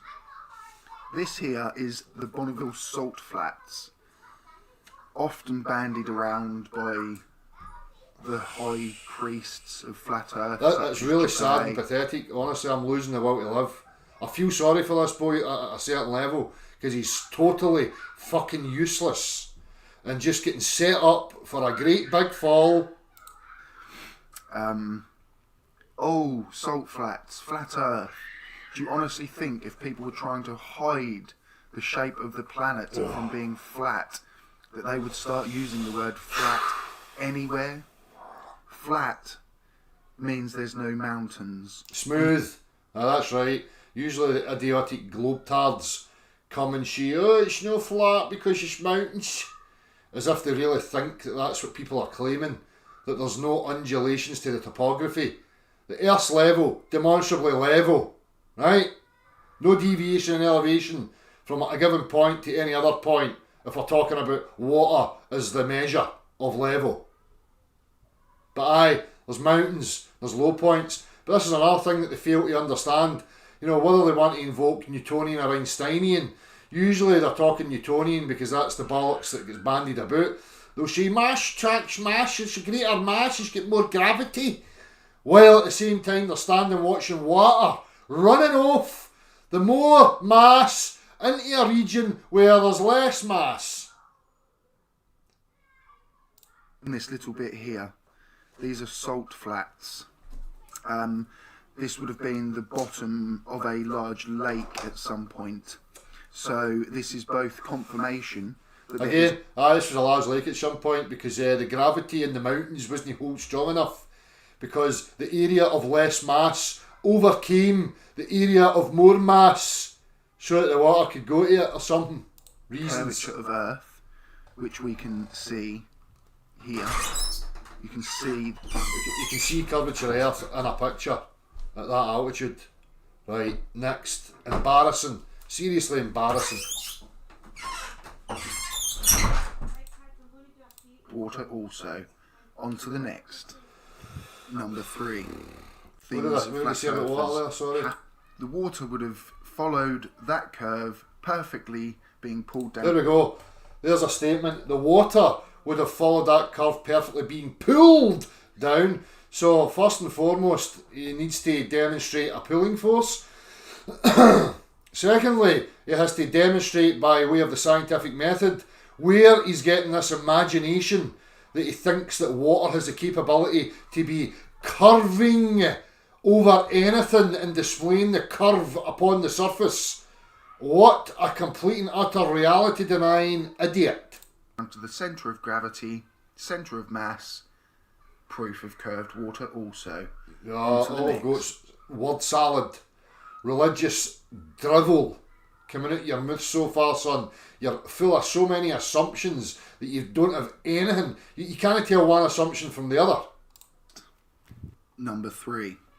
Things flat earthers have to ignore or deny to keep up the belief of a fairy. Yes, the moon makes a big bulge, an even bigger convexity on the body of water, and it'll still do that even if the moon's down here at the other side. Aye, it manages to get round here and inflict its pseudoscience invisible tentacles onto the water and winds it up. Fairy-tale flat planet. Tides are the rise and fall of sea levels caused by the combined effects of the gravitational forces exerted by the moon and the sun and the rotation. Okay, gravitational forces, we're back to action at a distance. How does one body affect another body without mutual contact between the two? By way of some sort of medium. Impossible. No such thing as pull. Pull is not a force. It's a descriptor of one object coming closer to another object. The mechanisms to achieve motion require applied pressure. That means mutual contact between two things so that one presses on the other and makes it move. Fact that I will be highlighting when we put all these claims to the test and run it through the scientific method. But again, you don't have any of that. You regurgitate pseudoscience, hogwash, that's just wee bits of paper, making assertions about nonsensical forces and drivel. Rotation of Earth. Tide tables can be used for any given location to find the predicted times and amplitude. The sort of estuary near where I live, East Anglia. I can just make stuff up. The reason the tide goes up is because the flying spaghetti alien monster that's so massive takes a bath a couple of times a day, and when he takes a bath out in the middle of the oceans, the water swells up at the edges where the lands are, And then once the spaghetti monster's finished washing his tentacles and his bits and bobs, he comes out the water and the water recedes back down again, and then he repeats that a few years later. Because he's a clean spaghetti monster. Likes to make sure his hygiene's up to scratch. He's following coronavirus rules. Right? I can make shite up all day and draw wee cartoons that's just get as much relevance as your idiotic cartoons, son. Start providing actual tests. No regurgitating stories. Between East Anglia and France, I believe, has one of the highest rises in sea levels. That's because the spaghetti monster's closer to France. 12 metres difference daily. Spaghetti monster prefers the French, likes snails and stuff. The best garlic explanation I ever heard from a flat earther explaining the tides is the tides are the... See, it's one of those explanations. He said, she said, blah, blah, blah, blah, blah, blah, blah. Just ask questions, people. What relevance has tides got? How do tides define or give measurement of the earth? They bloody well don't. Rise and fall of the bosom of the mighty deep. And that was some talking about the spaghetti monster thing. What's that there? Eric Dubay. Very highly scientific explanation. They always try and pin this on a few different people. I heard them mention Eric Dubay. People have been talking about this stuff for fucking years and years and years. Hundreds of years. It's never went away. Right? But they try and accredit it and assign it to some modern day thing. As if it's just popped up out of nowhere. Again, lying misrepresentations of what the actual truth of the matter is. Right. You can see there in this wave that the water is curved. Water drop. You can see here that the water is curved. The water's in motion. The water's being acted upon. Right? Now we hear this. Water conforms to forces acting upon it. Start putting it in a test then. Start demonstrating all the different forces in the behaviour of water in proper scientific tests. Start producing them. Because my tests never showed that. My tests showed that water has no viscosity, it has no elasticity, it cannot conform to the exterior of shapes and objects, it cannot hold and display convexity upon its surface. It will move to the lowest point where it will fill up and it will form a free horizontal surface because that is the lowest potential energetic state for it to be in. Any other state would require an immense amount of unknown, untangible energy, where it would have to inject some new property into the water, which would give it elasticity and viscosity, so that it could behave like a souffle. It's water, no a fucking souffle, no jelly. Droplets love being with water droplets. Water droplets sticking together. What happens when droplets collect together and start running down land? What's happening here is it taking... What happens when water meets resistance of land and it comes into contact with land and it starts to flow and then it finds points where it can't flow anymore? What happens to it then? It doesn't form spheres. It takes the shape of whatever void it encounters and it's got a free horizontal planar surface on it. That's what it displays. That's what the tests show. I suggest that you start going through the scientific method and see what you can come up with. Years after the great flood, for the water to find and seek its own level. Blah blah blah. Straw man rubbish. Earth. The Black Swan. Da, da, da. Oh my god, oh my god, oh my god, oh my god, oh my god. What a load of nonsense that was. It was hilarious to see these guys clinging on to one photo. Listen to the fucking nervous swallowing of saliva. Right, again, I've pointed this out so many times and anybody can check this, right? See the geometry of a sphere? It means that the floor must be curving away and downwards in every single direction, which means the floor should never rise in your field of view. Objects beyond objects in the foreground should never appear higher than the object in the foreground. But what's this? Oh, let's draw a wee line across here. That one is appearing higher than that one, just as you would expect with human perspective. That's how we view the world, because it's a property of our vision. The floor isn't actually rising. The body of water remains level at any given point upon its surface. From one point to the other point, it's at the exact same elevation. But here, when we use optical devices and we are viewing it with vision, we see a geometric impossibility. This one appears higher in the frame than this one, when really the floor should continually slope downwards away from this one, which would make this one appear to be lower. It would have to be. Go and test it on a curve. Go and test it on a drop. Go to a hill. Just go outside and have a wee look. See if you can get a slope in front of you where you can place two objects of the same size and make this one appear higher than this one. One hilariously distorted But photo. Bobag here is so fucking fucked in the head that he has no discernment. He has no ability to look at this and think to himself, something's not right here. So, look at these sort of, I don't know what they are, crane shafts or whatever. Just ridiculously distorted image. And? The argument was, how is the horizon? How is distortion making that one appear higher than that one? Although that one's further away by 3 miles. 3 miles. So 3 miles would be what, about 70 odd inches or something. So that should be well below this one. But it's no, it's higher. In the field of view, it's not actually higher. But this is again where they omit and fail to address vision, because it's a different and separate geometry to the 3D world that we move around in. Behind platform habitat, 9.41 miles away. It isn't. That's called refraction. That's been refracted, so it's not really there. What are you talking about? That's been refracted and it actually appears higher than this one. What are you waffling on about, sunshine? You are now tied up in this one idea of, oh, how can the horizon move? How can the horizon move?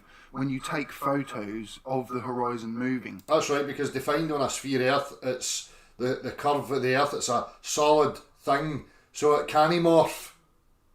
It has to remain fixed at all times, regardless of what day you go and view it at, I'm afraid, because it's a fixed geometry. Nobody ever claimed to me that the Earth was a morphing testicle, where it can morph in and out of form and get bigger and smaller depending on the day. Right? The horizon on your model must be a solid thing.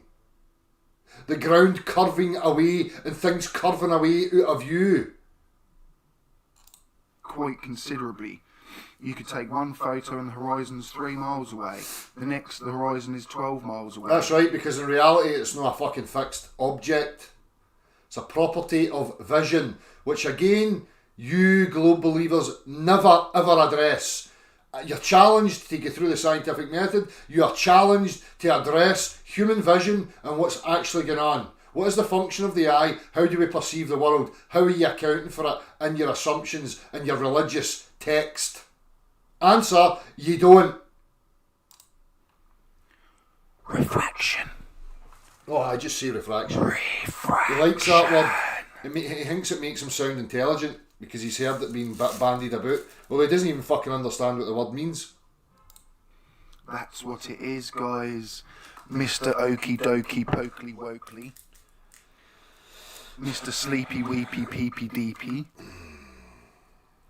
You're just all hung up on one ridiculous, distorted image. Anybody can go out and take photographs. You'll see this continually, where the floor appears to rise into the centre of your field of view. And as I say, you'll have an object in the foreground, one in the background, and it'll appear higher. Again, a geometric impossibility of a fixed sphere Earth.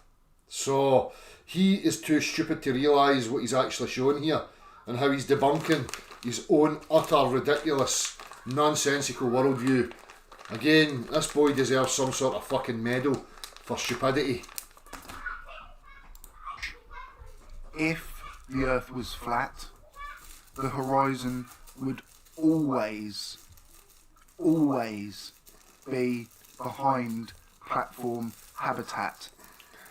Have any of you ever worked out what perspective would actually look like on a flat Earth? It's above it. Right, and there's other issues here with this image about where it's actually pointing, because the centre of the frame is there. So I don't know if it's zoomed in or what, and it's distorting it. But going by this, that's pointing up into the sky. Right? You should be able to, I should, in the UK, if the Earth was flat, I should be able to get up in a hot air balloon and look to the Eiffel Tower. I really should be able to. Aye, with your Superman eyes. Right, here's the thing, sunshine. See if it actually was a globe Earth of the circumference that's been reported. Right?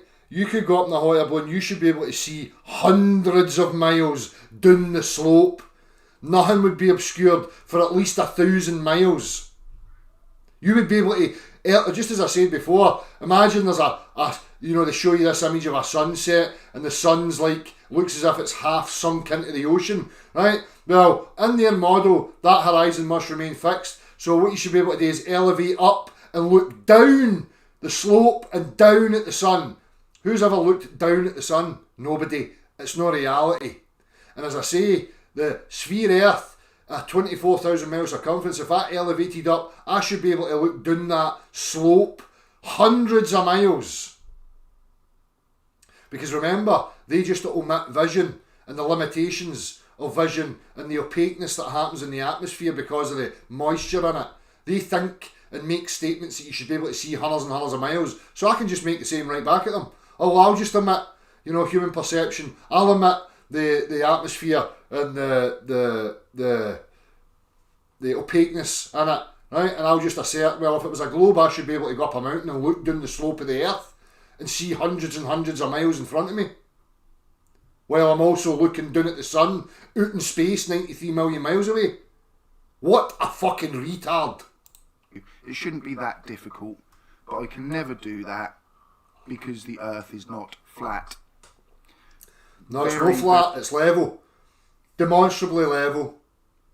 And your internal gyroscope is calibrated to it so that you remain in perpetual levelness with the earth beneath your feet, so that anywhere you go, you're on a decline, an incline, up, down, left, right, and every other possible direction, all denoted by the flat line known as the level, the calibration point of your balance system and your vision.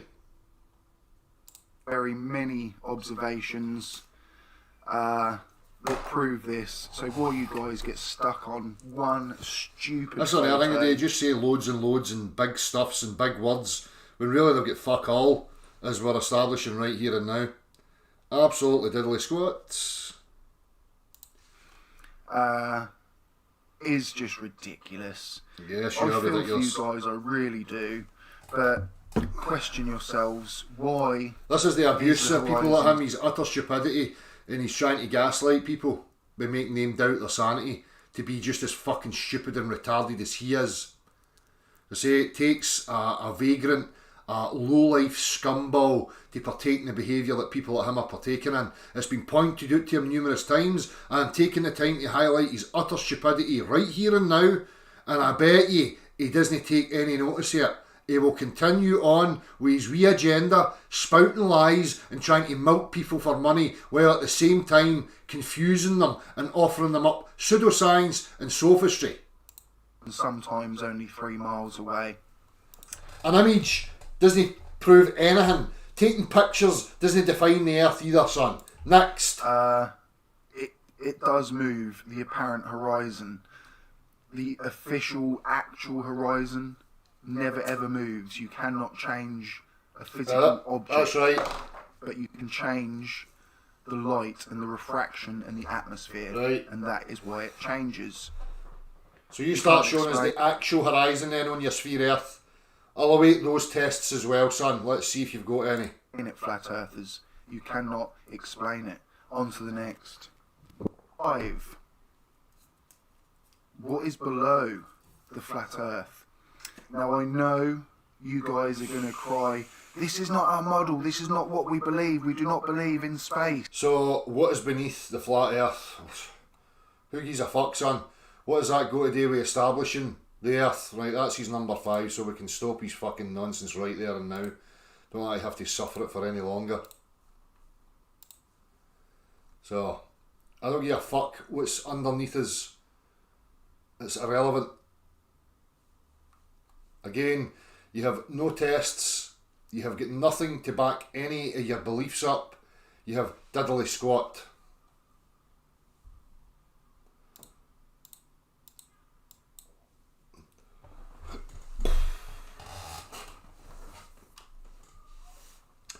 So that's a, ooh, a big terrifying fucking video. Ooh, I dare, I double, I quadruple dare ye. I fucking, 10 times dare ye to respond with actual tests. Actually start providing something that, utilises the scientific method and supports any of your outlandish, childish, moronic beliefs. 10 times the dare ye'd. I bet you your lunch money you don't.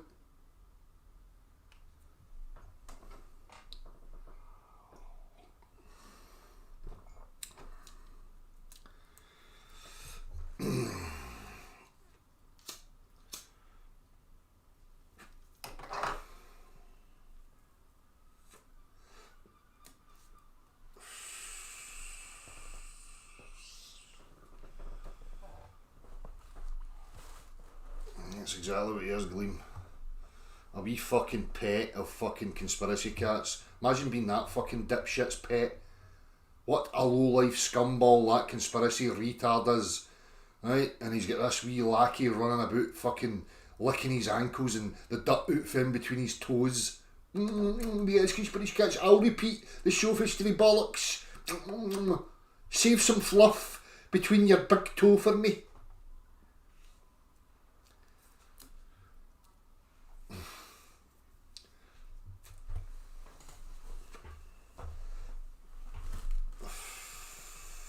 How's it going, Gav?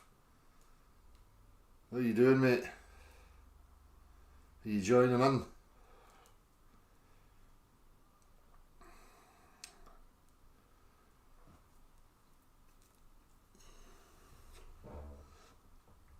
I bet you.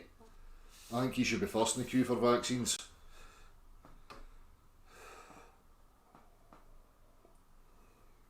As I say, regardless of him, that is the bollocks that you get from the globe believers. You know?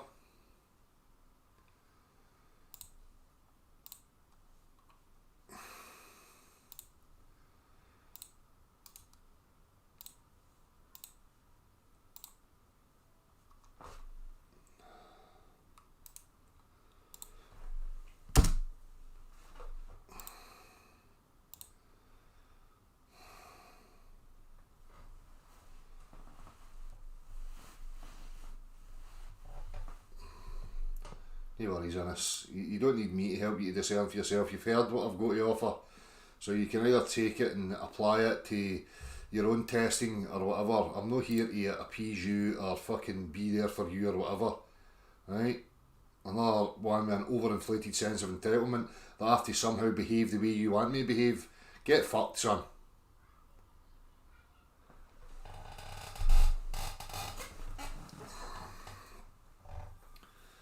I know, that's it, Dan. It's just nonsense.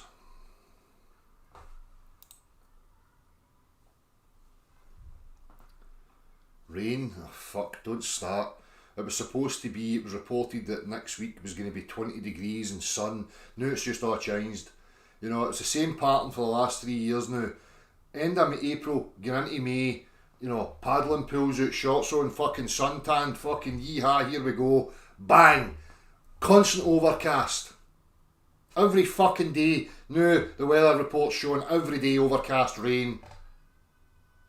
Sick of it. Fucking sick of it.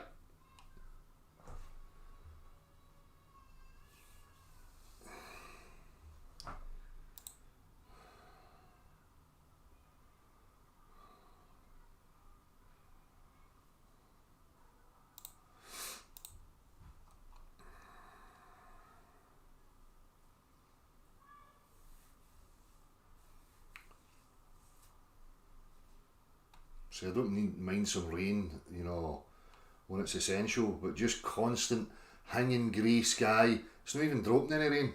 It's just grey.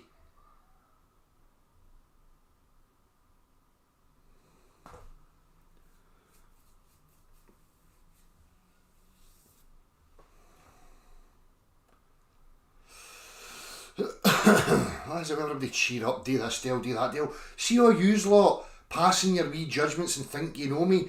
Get fucked!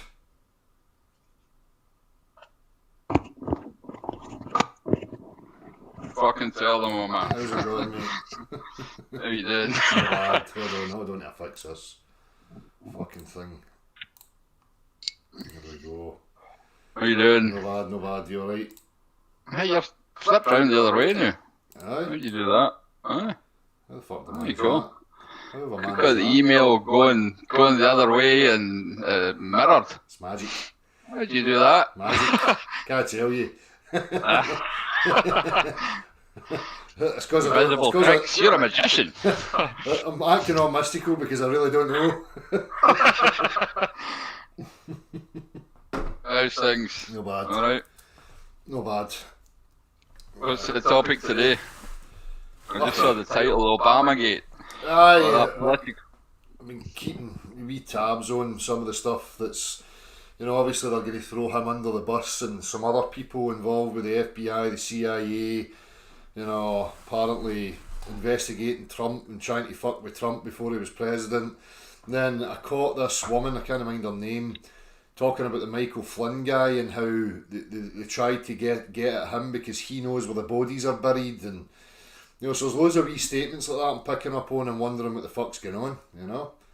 But I think it's just a stage to make it look the whole good cop bad cop type, throw some people under the bus, make it appear as if justice is being done and whatever else. I think that's just the same plan they have in all these things, isn't it? It's just keep us looking at who's the bad guy or we think the bad guy is, and you know, and just don't question the obvious stuff, you know. Exactly. It's the same as the infection COVID, you know. I mean, as far as I'm concerned, the medical scam that's gone on for hundreds of years is based around this infection theory, you know. And we can argue about who's making things in laboratories or who the big bad guy is, you know, as long as we don't question some of these natural principles, you know, whether these things are actually true, same way as you always say about the room we're in, you know. And I think it's the same, you know. Obviously they're furthering their agenda. I mean, you know, I really do believe that they have more control mechanisms in place, restricted travel, and you know, all these kind of things are on the go. But as long as we keep fighting about that stuff, nobody's ever going to question the real important questions, Dale, you know. So, and politics is the same for me. Two cheeks of the same arse, you know. We need to trust any of them. No, you know? I'm the same. I just got a wee curiosity about what was actually going on, you know. But as I say, that's as far as it goes. We looking into any of that stuff. Every now and again, I'll catch a wee glimpse, but so I really don't know the ins and outs of it fully. I just caught wee bits, you know, and I thought I would highlight it. There was a time there when, you know, especially when Trump was talking about draining the swamp and getting rid of all these, you know, lefties, you know, all these, how should I say, the whole democratic side, you know, they're always playing the victim and, you know, trying to have us all moral, you know, and high ground and, you know, all this nonsense, you know, and I actually quite liked what I saw to begin with, you know, that he was sorting out the bullshit and pointing out things the way they really are, but as you say, when he starts to still talk about Space Force and other things, then you can see that, you know, there's something wrong there. I mean, is he just a puppet? You know, is he just playing that role? You know, is he in on it? It's so difficult to tell, you know. Exactly.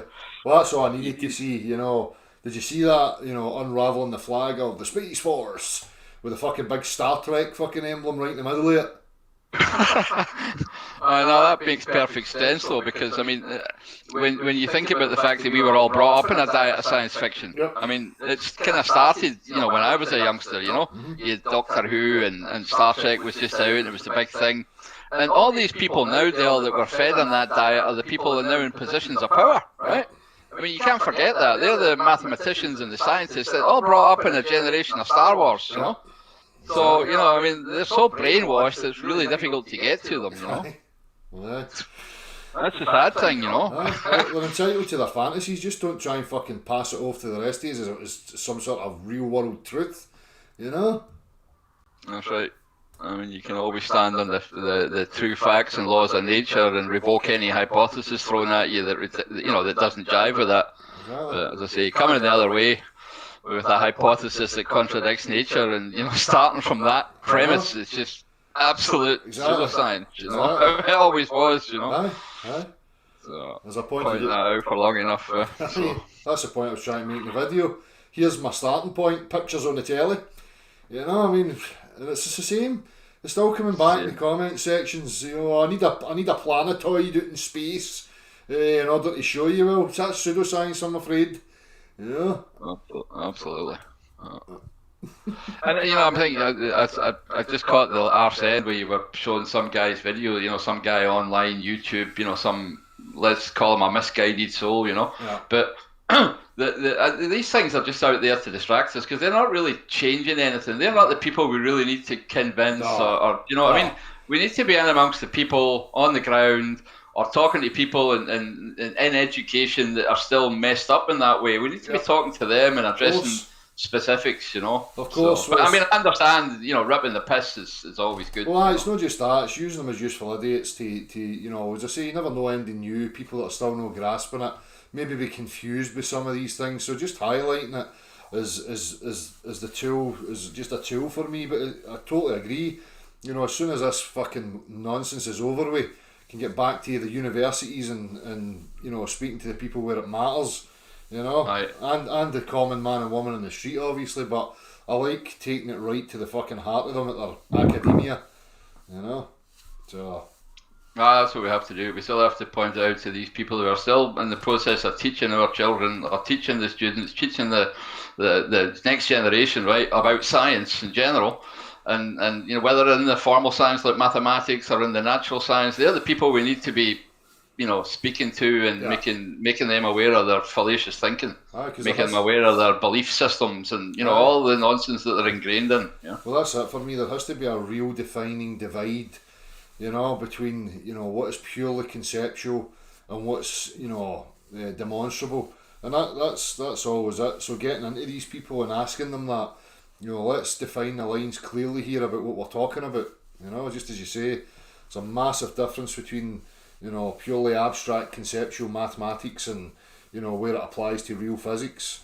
So absolutely. I mean, if you just take all these different things. I mean, we were talking about this just recently, weren't we, in a private chat? But I mean, if you want to see a curvature, then just take this fucking eye, right? Yeah. This globe that you have in this orbit. That's what it's called in the medical dictionary. Take it out, look at it. Yes, it is a definite curvature of substance, right? Yeah. As compared to this thing that they make us want to believe that we're on. Yeah. I mean, people can do these things themselves. You can see that there's a curvature in your eye, and yet they can find no measurable proof of a curvature in anything we're standing on, right? Yeah. I mean, exactly. Obviously there's curves, and hills and stuff, but and just pointing out these basic facts to people, the things that you can prove for yourself, right? Where that there is obvious curvature, and how vision works. I mean, anybody looking at this channel should know by now, right? That there's a difference. There's a visible space and there's a physical space, and we happen to be the sentient beings, probably animals too, that live in parallel in both spaces at the same time, right? Yeah. We're in a physical space. We're moving about in it. And through our, organs of vision, we have this visible space that appears to us. And it's a different geometry. Yeah. And we should be able to see, anybody should be able to, when they wake up in the morning, to realize that these two spaces coexist, right? Yep. They have a connection. They share certain spatial properties, right? The tree that I see is the tree that I touch. Yeah, but at the same time, you need to be able to make that discernment and see that there are two things going on there at the same time. Exactly. And that's what nobody will want to do. You won't find, I've said this a million times there, but you won't find any mathematical physics book which talks about the geometry of vision. You just won't find it. Yeah. They've separated it out into optics, right? Or it goes away into psychology of the brain and the mind and all that stuff, right? You will not find anything that explains to you how your visible perception works in any real good education text. And that's for a fucking reason, if you ask me. Because making that base discernment allows you to separate the bullshit from the real world stuff still, you know? So. And you see it evident in the globular, you know, stuff. It's always, you know, perception-based, visual. Look at this. Look what we see, or look what we think we're seeing. Look what we assert we're seeing. We're asserting that you see this, and yada yada. But they'll never account for it. They'll never get into the discussion about it. And then you even see them mixing the two geometries up when they show you these orthographic projections of, you know, a visible phenomenon, and they turn it onto a sheet of paper and say, well, you should be seeing this, and they're just mixing them up continually. You know? I mean, there's no clear division. I've said this many times. You need to differentiate between mathematical rules that take a 3D scene, you know, a real world, you know, object, right, and transfer it onto paper. That is what they would call perspective. What artists do, or what mathematicians do, or what people that, you know, do technical drawings do, right? And the difference between actually what we experience as part of our visual world, right? Just looking about you at the moment and understanding the way something will change shape, you know, when you move around it, right? So, you know, people need to differentiate these two things. They love to mix them and get people involved in false debates, you know.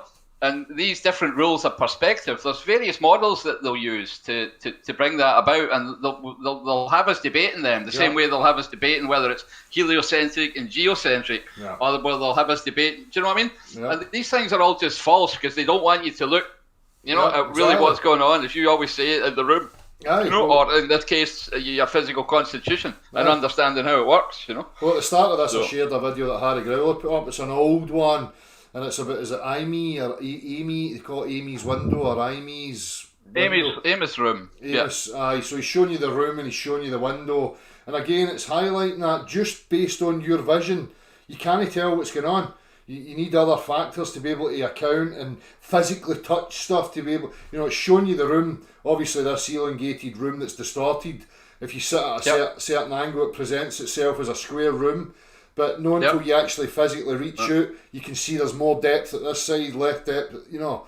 So these things highlight exactly what we're talking about. There's a massive difference between accessing things in 3 dimensions and just looking at it, because you don't know what you're looking at.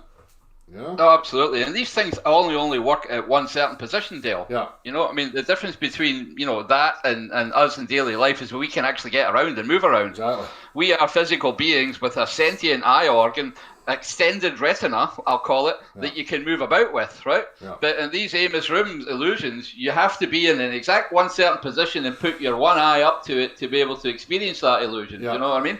So exactly in that case, as you quite rightly point out, that's the difference. That's how they get away with it.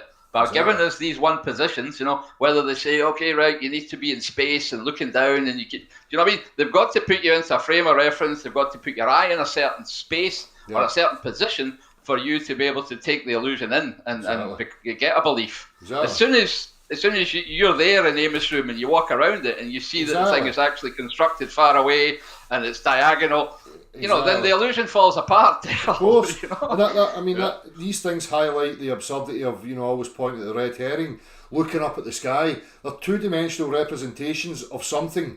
You're not getting to access these things in 3 dimensions, so you don't know what the fuck you're looking at. You can interpret it any way you like. It's never going to define what it actually is. You know? That's right. Not at all. Yeah. We get wary labouring the point, but yeah. So maybe there's some people still haven't got it, you know. But and any of these nonsense proofs, you know, my 5 fucking important proofs or my 10 or. They're all the same, Dale. There's not one thing new in any of them in the last 5 years. It's just rehashing the same shite, you know. Exactly. Pulling in the gullible, the weak-minded, as you say, you know, the as I say, sheeple. You pull them up to apply a scientific method and produce their tests, and they don't fucking have any, you know? Nothing. That's right. But yet, absolutely nothing. They want to run about shitting in a chessboard, professing that they've got science behind them. And I always say, that's fine to say that, but you need to define what science it is that you think you've got behind you. Because I mean, that is the essence of the scientific method, as you pointed out. If it doesn't agree with the experiment, then it's fucking wrong. Exactly. You know? That's the end of it. You know? There's no, it's not difficult, you know. So that's it. Take a claim and then go, okay, well, going to check that claim, get the substance, check it, test it, see if you can get it to behave in that way or whatever, and then you're going to know. So That's right. It's a series. I'm going to move on next. I'm going to go to the gas pressures next, and I'll just go through every aspect of it, applying that, and see what's what, you know. Yep. So. Maybe we can do one together and the visible stuff as well then. Well, I was going to say just that for to the people. Because one of the ones I've got coming up is obviously, you know, the fixed geometry of a ball, an apparent sun going down. So we'll take that as an observation and then we'll make some predictions and tests about what would have to happen, you know, on a slope of a gradient, and if you elevated up you'd be looking down at the object. We'll go through the whole lot, but aye, you know, be good, good if you're involved in it, of course. Yeah, we should be able to just follow the sun, Dale, you know, according to their theory we should just be able to, as soon as it starts to set, we should be able to just keep going round and then, you know, get it coming up the other side, you know, chase it around the arse on the other side. Well, that's it. You know, we see this stuff all the time where it, you know, it appears like a half sun in the ocean. Well, that's a fixed reference point. It has to be. It's a globe. So if we elevate from that point, and you know, we should be looking down at the fixed point of reference and looking down the slope and the sun. But absolutely. I mean, even with their mathematics, you know, and if we elevate up, we know the distance, we know how much more we should be able to see. Yeah. You're absolutely spot on. You know, if we're up a mountain, we should be able to to see the sun going down the bottom side. You know, well, me, even with, Dan's got hold of a really good drone at the moment with, you know, filming capabilities, so we can utilise it just to point these things out. So I'm looking forward to it. Yeah. Oh, cool! As soon as these travel restrictions nonsense over, I'm coming back over anyway. So good. At the moment, it doesn't look as if there's any possibility till July, is what I'm seeing. You know, from flights and stuff like that. But that'd be good to do that together. Aye. We'll probably not go to that by then, but aye. But even just adding your bits in through video, you know, we can just edit it. Yeah, we can do that too. Sure. So, actually, it'd be good just to catalogue some of that stuff properly, and you know, I mean, we've done it all before, but say we've got nothing else to do now, so might as well just keep sticking the fucking boot in, you know. There's still some stuff there, I think, that, you know, needs to get out, information that needs to get out, you know. I mean, what I'd still like to point out is certain things that mathematicians know, right? Yeah. But they're not correctly, you know, how should I say, discerning. So there are certain things that every mathematician knows, that, you know, the angle comprehended by two great circles on the side of a sphere is the same as the angle comprehended if you're at the center of a sphere looking out. Yeah. The solid angle, right? Yeah. The mathematicians know that. This is not something, you know, really mind-breaking or anything like that. But that's exactly where they can start to equate a solid ball with a mathematical sphere and start to tell the nonsense, right? Yeah. So, you know, the more mathematicians or physicists that get made aware of those simple certain facts, then hopefully they should be able to discern exactly what's going on. Because, you know, what they're based on, or their whole belief is still based on the science fiction Star Trek. Yeah. I mean, that's the only way I see it, because they know these things still. So I keep asking myself, well, how come they're not making those discernments?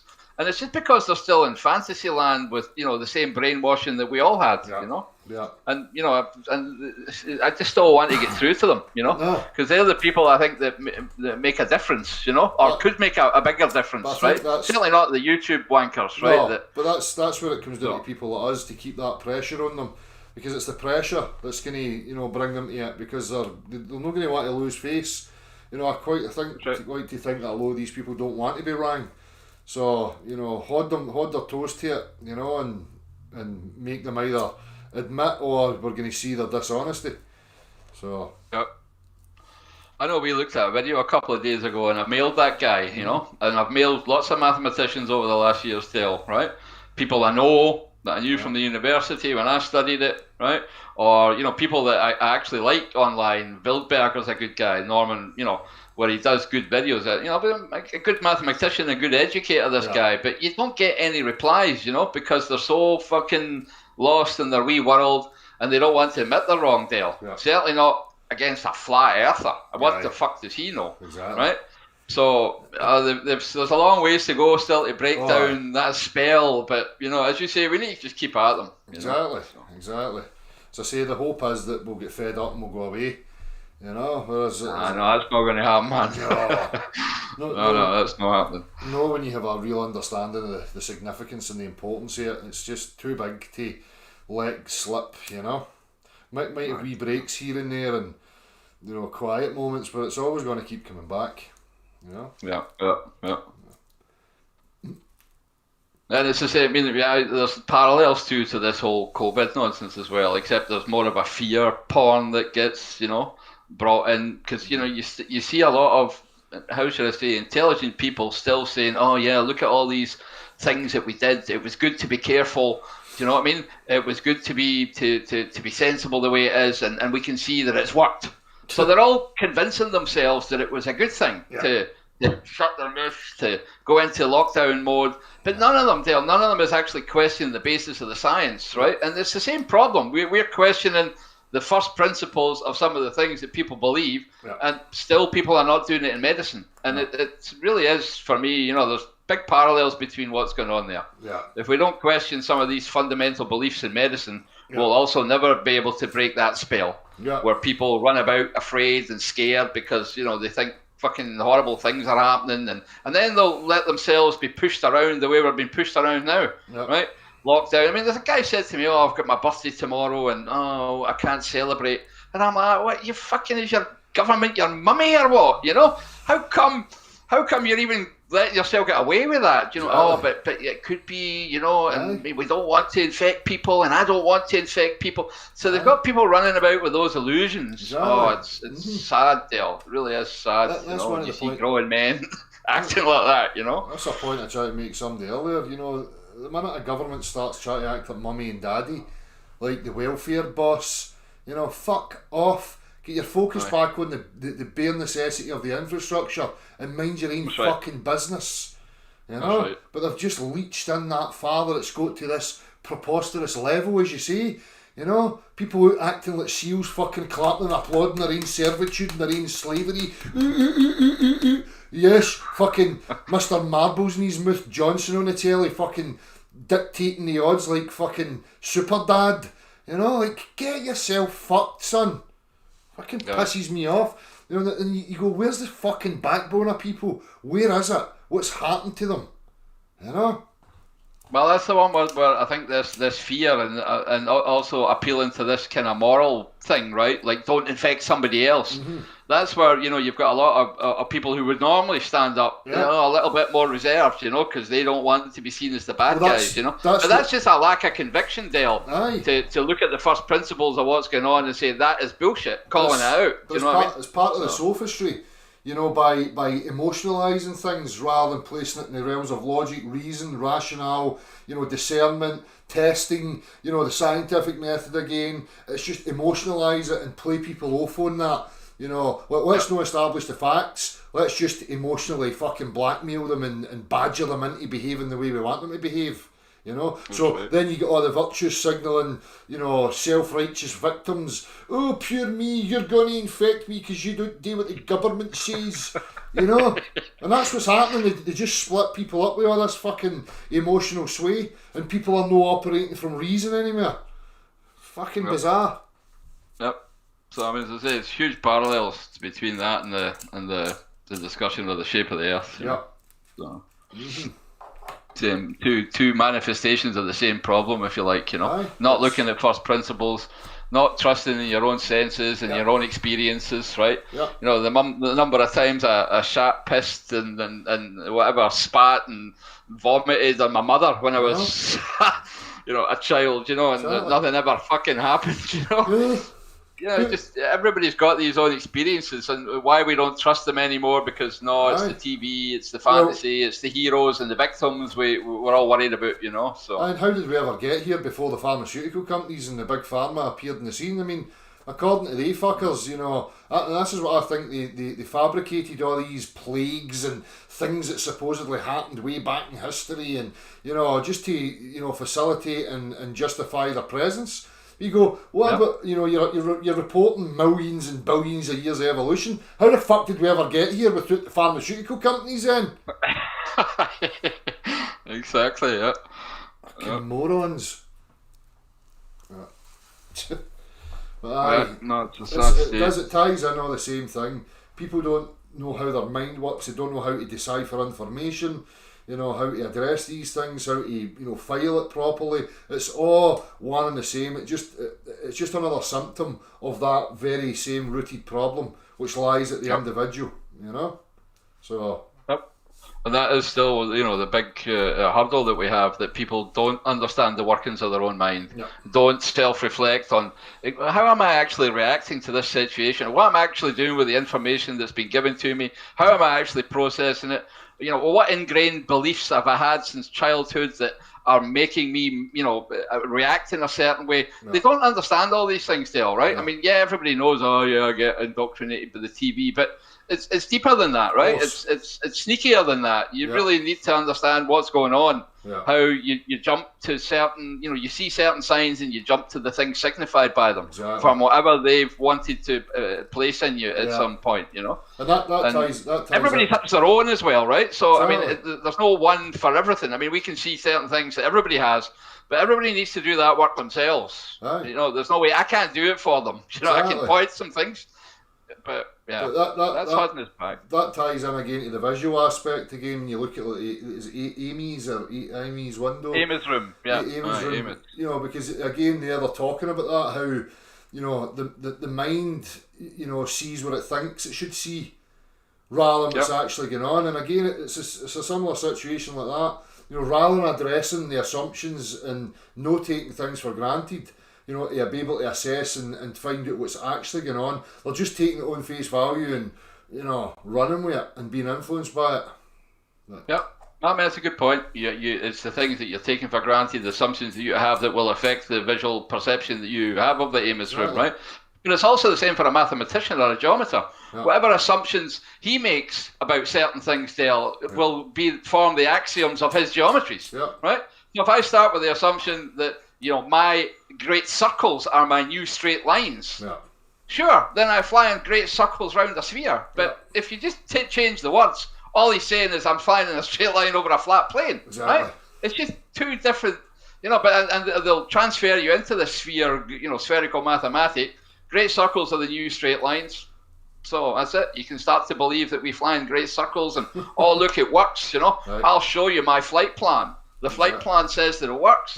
Sure, all you've done is just redefine a great circle to be a straight fucking line. So, whoop-de-doo. You haven't done anything. No. You've just changed the definitions. And it's a system. Definitions are neither true nor false, Dale, And it's a system that they've imposed. It does not define the actual thing. This is what people don't get, because man has made systems and structures and models, it doesn't define something that, the real thing that you're trying to signify. You can interpret things any way you fucking want. Absolutely. Especially in mathematics. Mathematics is all about making formal definitions, right? Making formal statements, right? And the question always has to be, well, why has a mathematician chose that definition? That is rooted in our constitution, Dale. Right? Because a mathematician's just a man. The same as me and you, making, certain assumptions, right? But you can't just go on to say, well, okay, because of the definition, that's all now true. No. That's not the way it works, Certainly not. So, Sorry, mate. I need to go and grab a lighter. My fucking flint's went. These 2 seconds. I didn't bother you. I'll just go on mute for a second. I'll say hello to everybody. Hi, B-Tick. Been a while. Hope you're all well. I'm not hearing anything. I better look at the chat.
there.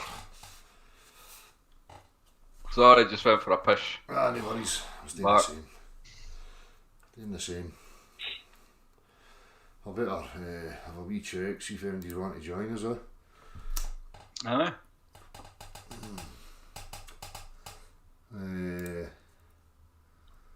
Time to get spanked. Let's see here. Hold on, yeah, I need to just switch that off in there.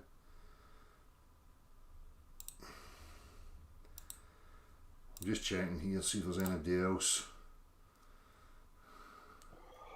I can go off, Chief. Saturday nights for the punters, so. Alright, alright, mate. Yeah. I'm just taking it one at a time here, so. No, you're more than welcome to sit. So say, we're on now, 10 o'clock. Aye. You've been on for a while, eh? I don't know when you started. About 20 to 8 usual. A couple of years ago. So. Aye, I never get round to the videos this morning. I know I said I was going to watch them, but then I remembered that the gathering was happening in Glasgow Green, so I shot out to that just to see what was Alright, happening. what was one of the protests or? No, it was a gathering. I don't think I like the word protest, but that's obviously what it is. It's a defiance of what they're being asked, you know. So, but it was the usual, you know. It seemed a bit of a staged event. You had this one guy mumping and shouting, and you know, as soon as he came out and started, all the press were all around him. I'm like, this is the guy that's going to appear in the media, you know, the stooge. So They've done that here in Germany. I've seen that in the German news too. They put, you know, there was some, you know, I'm not calling them protests then either, gatherings, and it was, you know, anti-vax people, vegans, right, right-leaning people, let's call them, right, and everybody was being lumped in together. It was only, you know, you have to be a crazy to defy the COVID government message, you know. Yeah. So yeah, that's the usual ploy, isn't it? Lumping it in with a whole bunch of other stuff and. Exactly. You can see, everybody can see through that, though. Well, aye, it's a propaganda. It's a propaganda. It's the subtle ad hominem, you know, approach to dealing with it. You know, where they'll just slander subtly and, you know, ridicule, you know, outright and subtly, whatever. The same old fucking tactics. Nothing ever changes, you know. So. Yeah, and I mean they like to lump it all in together, right? Don't they? That way they can attack better. We can point the whole thing out to be nonsense, you know. Or they'll feed the lies themselves. We know that too, right? They'll put in half deceptions and half truths, and have us all chasing down rabbit holes, you know, or making us fight amongst them. It's the same old division story, you know. So and generalise and just try to lump everybody under one umbrella. You know, if this person that they select, he's a representative. He represents everybody. This is what they're all like. You know, usual pish. But. It's quite funny. I saw one good meme I got posted out to. It was a fairly normal person saying, "I think all of this stuff seems to be part of a larger agenda." And another guy wearing a mask, you know, with, you know, like a gas mask and everything, saying, "You're just paranoid." It was like, you know, when you look at that meme, you think, "Oh, you know, that's exactly the way it is," you know. Calling us paranoid. Exactly. It's just that switch the coin. The switcheroo again, you know, they just fucking invert everything and try and own it and assert it as if it's them, you know, it's it's the same with this whole globe earth thing, you know, they always try the same approach. They're the science people, we're the deniers and yada yada, you know, and in reality it's them, you know. Yeah. That's exactly it. I mean, you even see some of these videos where they've copied a lot of the words and the terminology and the attitude from yourself, Del, right? Yeah. Or from the channel here. And, you know, they've just tried to spin it around as if they're the owners of that. It's actually just so obviously, you know, you can see it. It's so fake because there's no real, you know, how should I say, it's not coming from within, Del. There's no real truth behind it. You can see it's a show, you know. Pathetic. So they can try all they want, you know, there's just no authenticity at all. No. You know? Totally pathetic, you know. Yeah.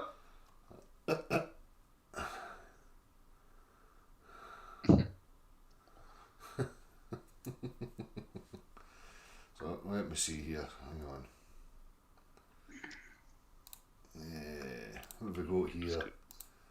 We've got Gleam asking to come in. Remember Gleam drop the Aye, papers in. All right, I had a look at that perspective distortion modelling for image measurements. Yeah, I have issues with that paper. I get them in. Aye, I've sent Bring them in. Sent a link. Hang on.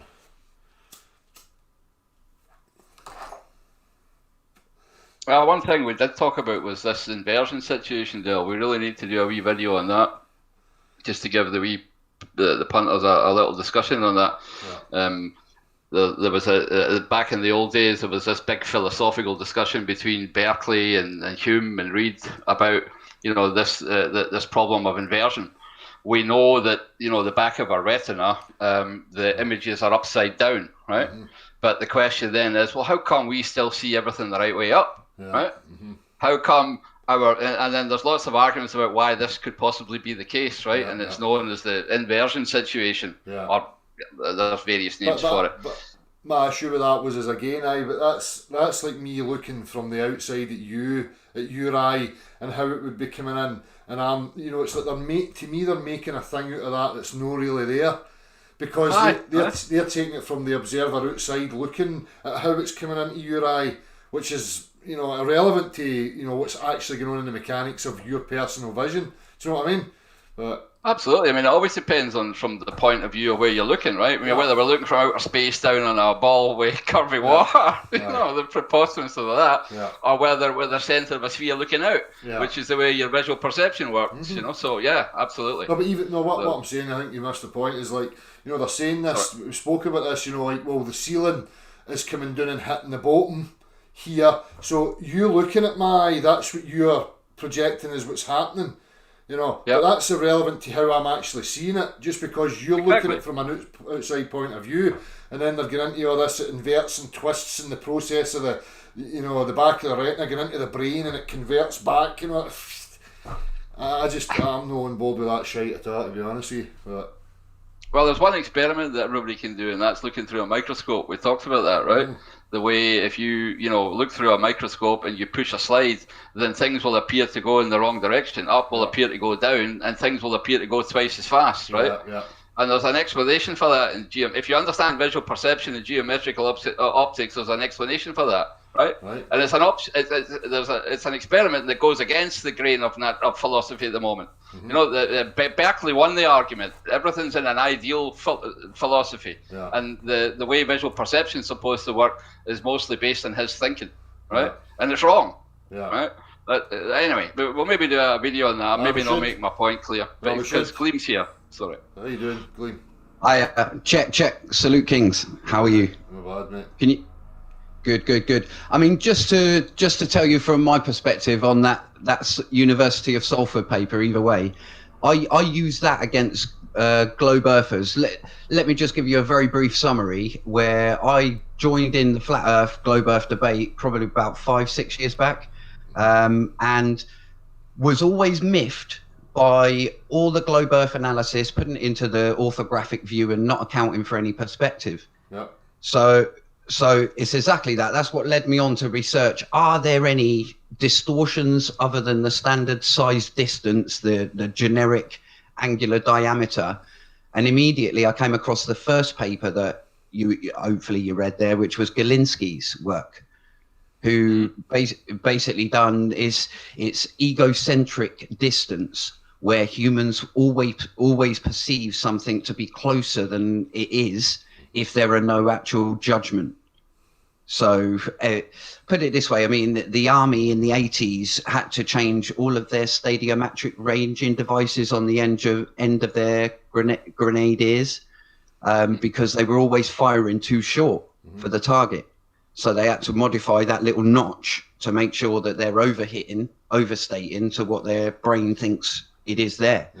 But hold on, Gleam, there's still an aspect I think that's missing there before we jump into how the brain works, and that's, to make a stadiometric ranging device, you need a lens, right? And there's no such thing as a perfect lens. Every lens is spherical aberration. They can't make lenses that don't have spherical aberration because it's just a part of the way it is, right? Yeah. So I mean, I understand where you're going and visual, what our beliefs are does play a huge role in how we perceive things, but I still think there's an issue there where we need to still be talking about how it works first, right?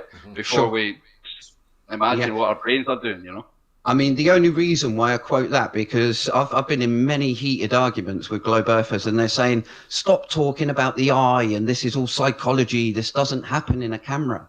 And I'm like, don't be silly, we've got the same perspective. You don't all of a sudden undo train tracks by using a camera. You've still got that perspective distortion, or distance distortion, I think is the key. Exactly. But that paper I use as a citation, I mean, it was just from February this year, but there's a core sentence in there that basically says, I mean, obviously it's 100% concentrating on cameras because it's robotics based. But I use that to say, no, wait there, because this guy here, he's basically a professor, NASA JPL in robotics. And a professional liar, is what you're trying to say.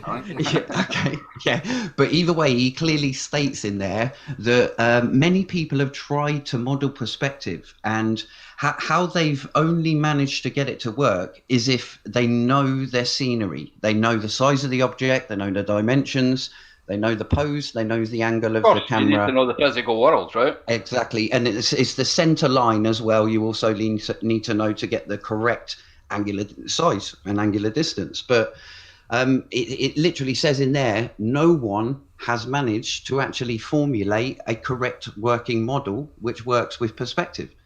And obviously, I mean, 2020, you would have thought, and globers are given the impression that all you need is put it in an orthographic view, use the angular size formula. That's all you need, and it's not. Of course, it's not. Yeah, there's way more than that. That's equating again the visible world with the physical world and not discerning between the two. That's mixing and matching the geometries to make the story you want to tell, right?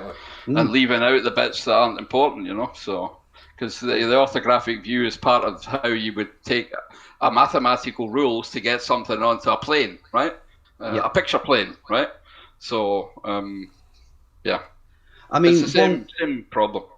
Yeah, one thing that I've done, I mean, I could list you over the years that I've been involved, and I only chip in as much as when I'm not a flat earther. I'll say that straight away. I'm not a globe earther. Stop there. Fuck that claim. You can't be sitting on the fence and hip hop and chief. You need to come to the way it is. What do you not believe about water? Well, I'm a realist in as much as I don't want to commit to either model purely because then I add bias to myself. What model? We're not talking about models. No, we're talking about reality here. Nobody can deny Gleam. Well, yeah, no, I mean, my core statement that I say on all shows is basically 100% of your life you will witness and experience a flat Earth model. Okay, and 100% of your life, if you were to think that you're on a globe, you need 100% imagination to do so. So I understand that, but in order to, I need to, what I say is, I'm not here supporting the red team or the blue team. Well, I'm here. Neither are we. Neither are we though, because it's singular. So it's an investigation into the singular objective reality, but it's all the propaganda and the misinformation of these. I see you going about, I've seen you in Josie's, the Oakleys, and these people are just perpetuating a dichotomy. Like there's a debate and an argument between two sides, and it's that's all misinformation and detracts for real progress, because we're just the same as you. I'm a realist. I've not got any horse in the race. I know what my experience of reality is. I don't subscribe to any particular model, any of these things. It's irrelevant to me. So, we're just the same. But, at the same time, I can't deny how certain substances behave, and what my actual experience is. So I can, make the statements from that. But, at the end of the day, people should know that we're not here with any horse in the race. There's no model for us to defend. It's an investigation. Yeah, What I mean, my core day job is data analyst. So what I come from the point of view was, I was asking globe earthers, come on, meet them on their own ground, account for perspective in all of these bloody things, and not one of them would. Yeah, so I was like, you're some kind of moderator in this debate. I don't get this. No, I still don't get it. We obviously all agree that we see these false debates going on, right? But you seem to be here saying you're denying first principles. I'm going in there and defending the fact that they're not accounting for the likes of perspective distortions. And the core thing is, I mean, if we go right the way back to that Mount Rainier and the side St. Helens, Rory put out a challenge. I don't know if you remember Rory, Ibiza barman. He put out a challenge, $5,000 challenge, right? Any flat earther, I want you to represent this Mount St. Helens on a flat earth. And if you look into it, it was purely to do with prominence and how the land lies. The topology of the land from the mountain they were on had physically dropped 1,500 feet to St. Rainier and the difference between. So if I just assumed a flat earth, and literally I used some pixel calculator, which allowed me to do it based on the exact specification of the camera, the focal length and whatnot. And just with that, I managed to use Photoshop, pixel for pixel, map out on a flat earth how big each mountain should be and what position it should be in, without accounting for any curve whatsoever. So, Glenn, but I can take that tab acid and go to an ELO concert, and I still know that I'm. Well, yeah. I always say to him, look, at the end of the day, it's all about your mind concept that's an image, that's a picture. That is going to be the same on both models. Yeah, you're just going to apply your own thought and imagination to it in order to make the numbers match the model. Well, that's the thing, because there's no proper accounting for, vision and accuracy and what's actually going on. So it's a fucking pointless endeavour. Again, they'll not just admit and separate, as we keep pointing out, the separate geometries of purely the visible world and what we move around in 3 dimensions. Yeah, so that's it. That's why they're just going to perpetuate it. And all these channels and these platforms are just set up and there to fucking stifle the progress and capture people's attentions while they milk fucking money at them. So I think it's a fucking shambles. Yeah, I get it. I only get involved in as much as people want to start talking maths and start doing the modelling on there and stuff like that. And it's like, wait there, you're actually telling a lie. I know you're telling a lie because I've modelled it myself. And there's this one thing that I don't get how they don't get. I'll give them an example literally the other day. And it's, imagine an infinite hallway of a hotel, whatever, just an infinite hallway going down. You've got a cube that's at your knees, and then you've got a cube the same height, 2-3 meters in front of it. So you can actually see both cubes right in front of it because there's a big wide angle right near your feet. Now, if you push them both off equally into the horizon, let's say, or up this infinite hallway, they will both appear to rise, and they will hit a sweet point, let's say, where one will cover the other. And it will appear at such an acute angle that they will be parallel with each other. It's like the critical angle of light.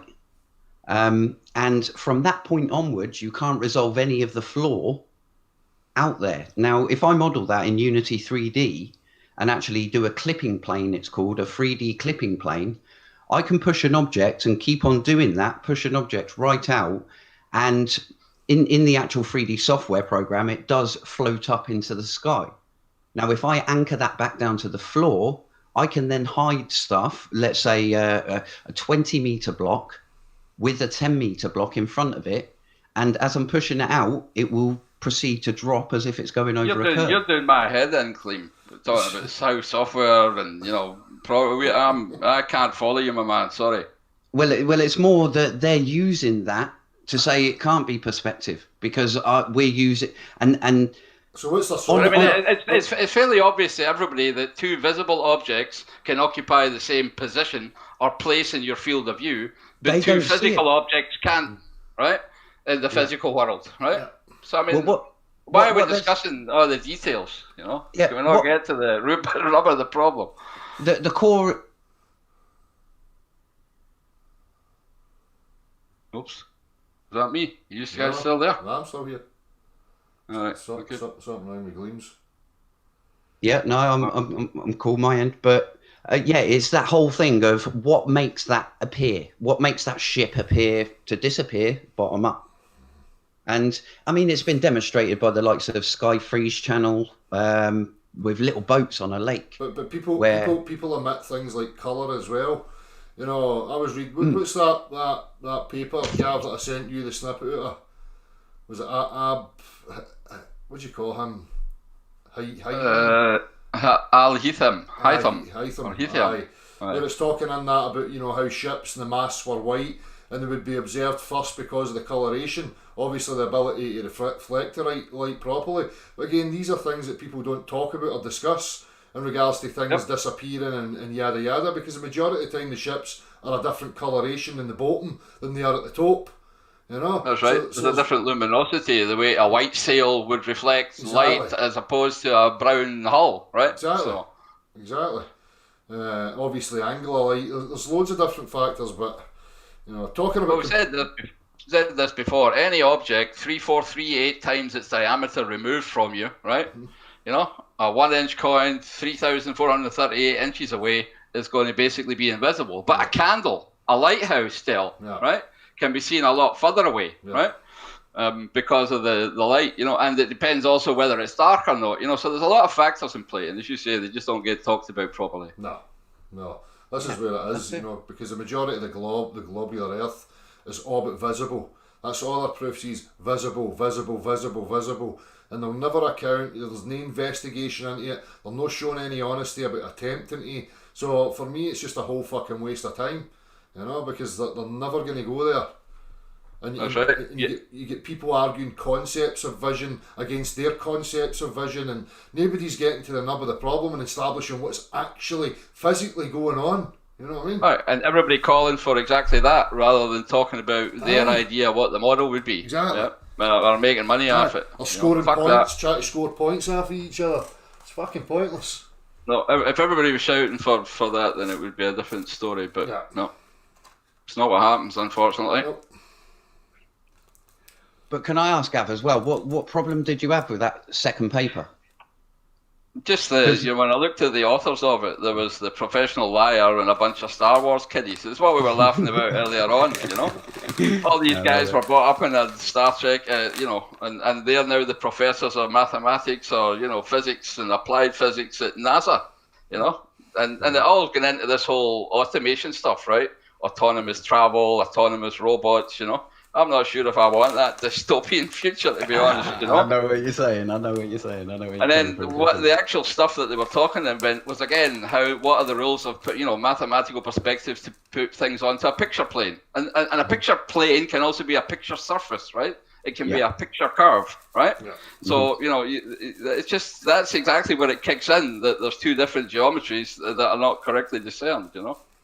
Yeah, so, it annoys me that that's not what they're talking about. They're, you know, down there trying to sell robotics and automation to Star Wars kiddies, to the next generation of science fiction believers, you know.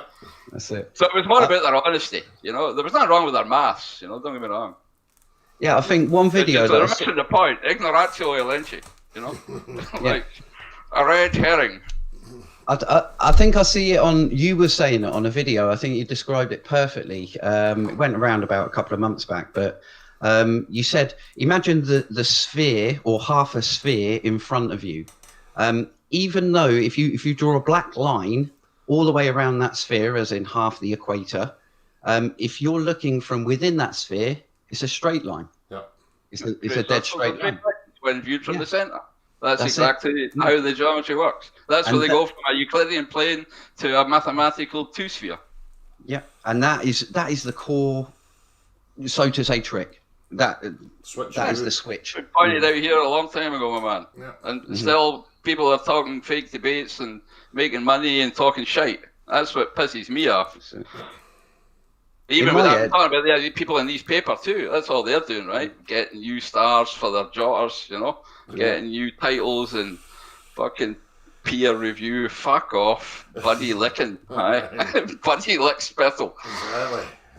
But this is the thing, the globe earthers won't listen to anything unless it's got backing like that, unless it's got some sort of backing, and that stumps them. As soon as you say, oh, you can prospectively model out maths, can you? Well, you better tell this guy, this NASA guy, because he can't do it. He's saying he can't do it. So it's a real good tool for shooting them down and basically saying your own scientists are saying we cannot correctly models perspective in a computer.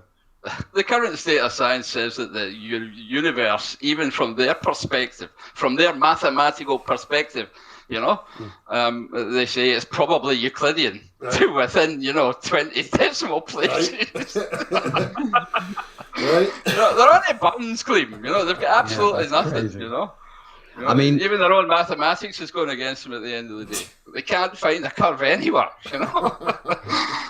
That's it. Apart I mean, from the one that's obvious in the middle of your head, Yeah, you might understand this. Where I was more going down the route, where I was saying that on the computer I was making a clipping plane to say that's your limit of view. You might understand it. It's Euclid's remoteness theorem, and it's where you remoteness, and it's where you draw. It's just exactly like the train tracks. And you just draw lines to those points, and they converge, and then you'll get to your horizon point, and everything merges into a single point. It's not a, it's a band. If you're looking at that particular, but it's a band. It's not just always a point. That's always the direction you're looking at. But when we look at the horizon, it's a band. It's not just a single point. That's it. It's a limit to, in my view, it's the limit of the angle that you can resolve the floor at. And there'll be a certain distance, obviously, as you get further and further. Each individual, let's say, dot or pixel is containing more and more land until you get to a point where, let's say, your eye level to the floor squashes up into 1 pixel. Yeah, and anything that's larger than that, like a ship or something bigger that's resolvable, you cannot resolve whatever it's on the floor, because that's like as if you was looking down a table parallel, but you can't see the surface. That's all I can do it. If you can imagine, the apparent rising floor goes up until it becomes so acute that it's nearly 90 degrees, and that's all I can see it. And then you run a ship across that, and the ship, you won't see the bottom shrinking, but you'll see the top shrinking down and appear to go over a curve.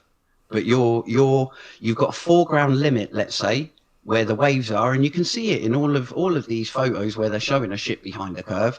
The foreground waves are well in front, are well before you, and then the ship's sort of like 30 odd, 40 odd miles behind that point. So you can only resolve a certain amount of the floor, and then everything beyond that point will shrink into as if it's melting into the floor.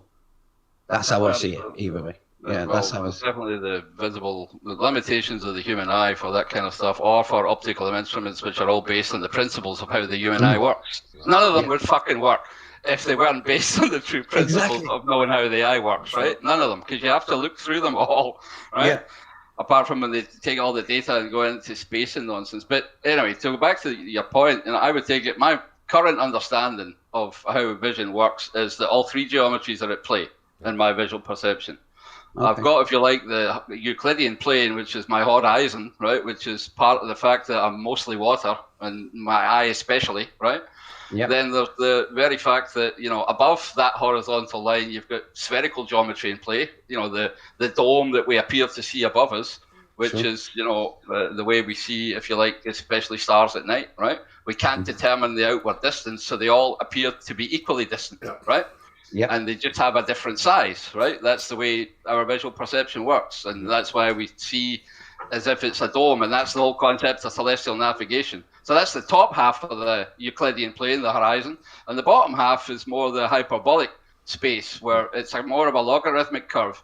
The floor comes up to you, in the first 10 meters or first 10 feet, almost half, right, and above, and it has to go a long way down to get closer and closer to the horizon, right? Which is the other curve. That's the opposite of an exponential, right?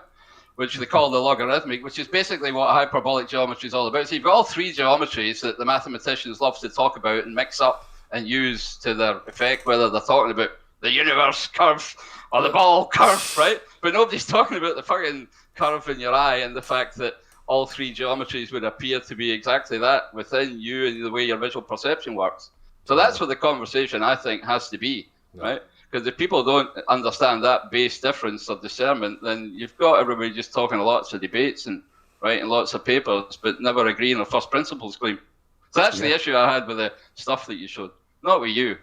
Yeah, no, that's it. I mean, again, I only use it. I put it this way: I found that the only tool useful against, put it this way, if I was to cite a Dell video to a globe earther, he would literally obviously take the mick, and because that's from the opposing team. But if I give them something from their own team, like something what you said there, we perceive it was the second one that you said.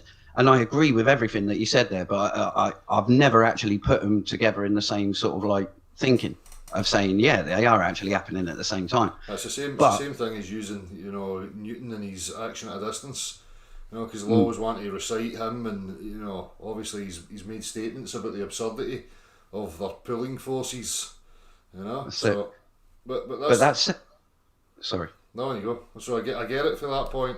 But they'll just shift the goalposts. As I say, for me, the whole point of it is the majority of these characters that are online are not on there with honesty.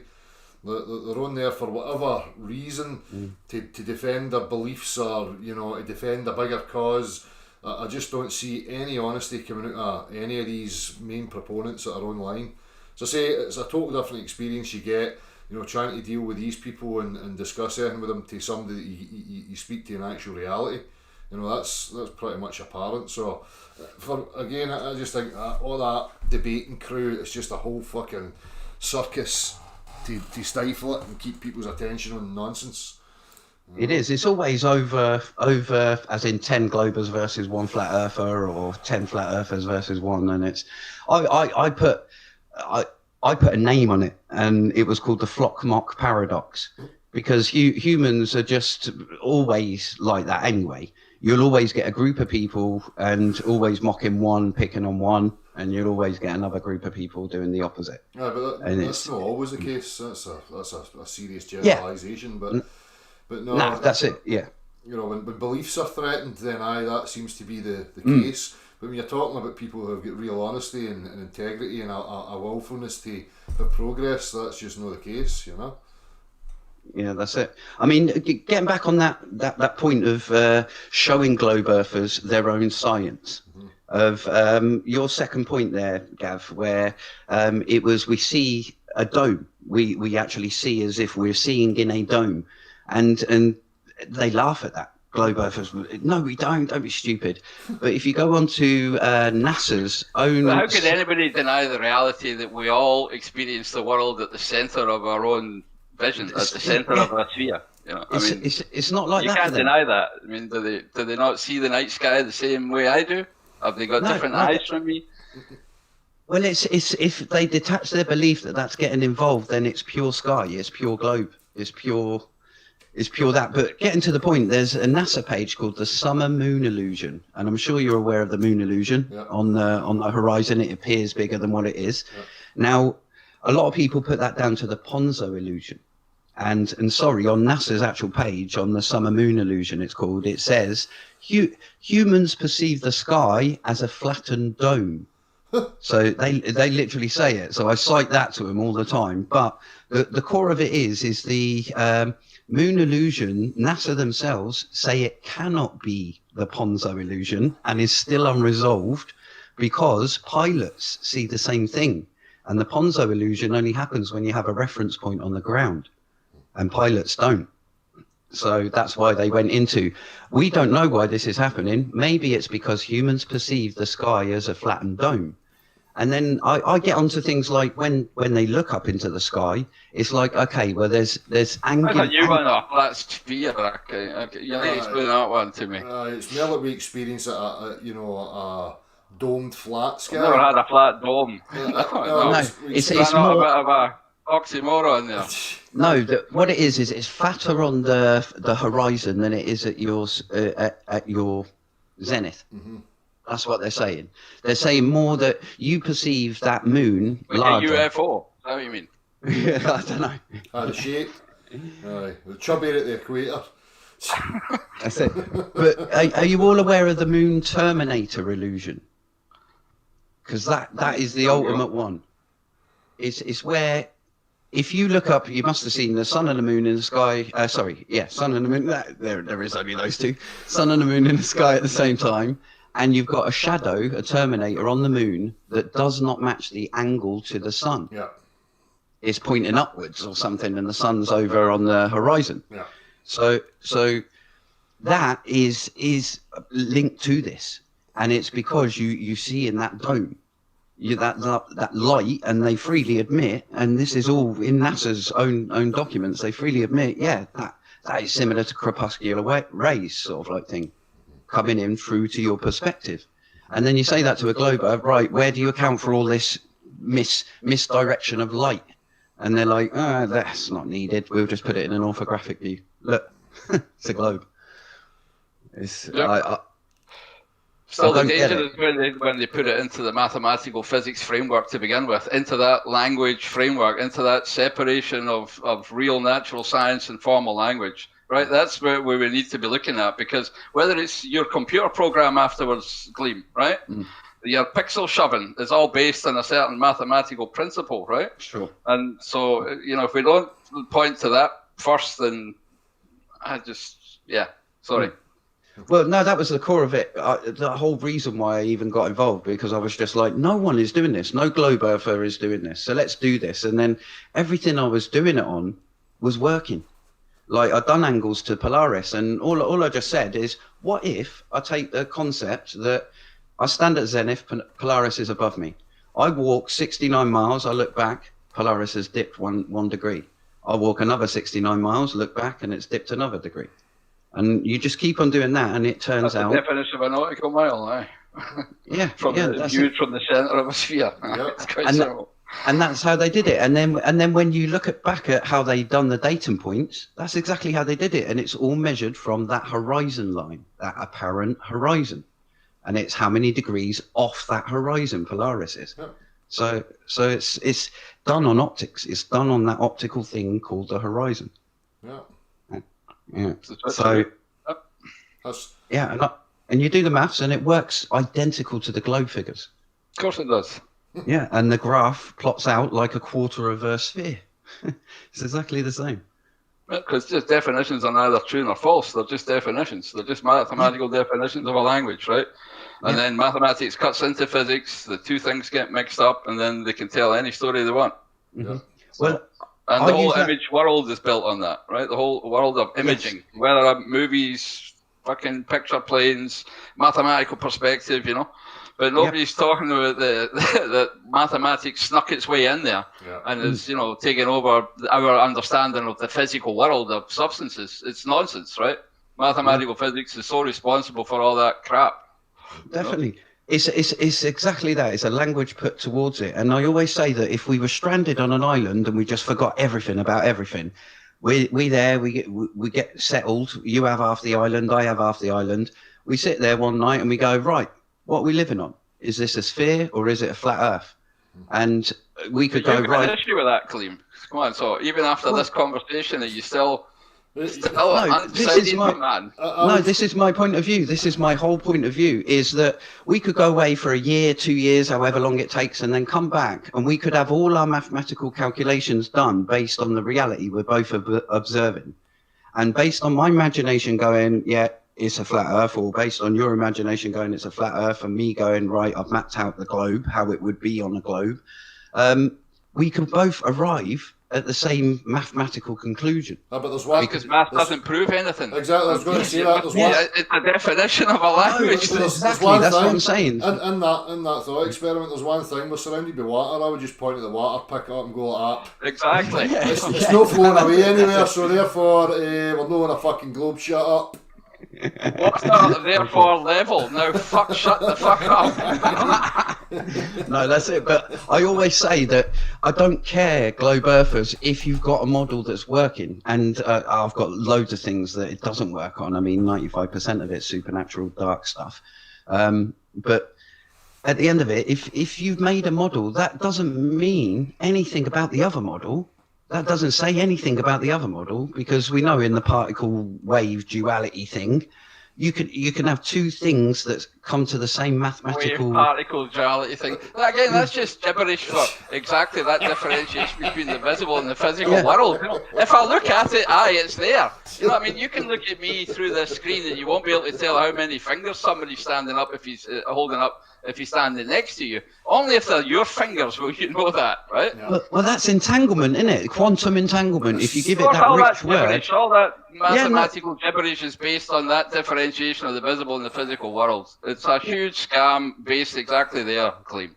Well, that's it. The words quantum entanglement sound difficult and everything, but as I understand it, all it is that if I give you a white ball and Dell a black ball, or you both pick them out of a bag, and then we look at your hand and you show a white ball, that is quantum entanglement, because now we know that Dell's got the black ball.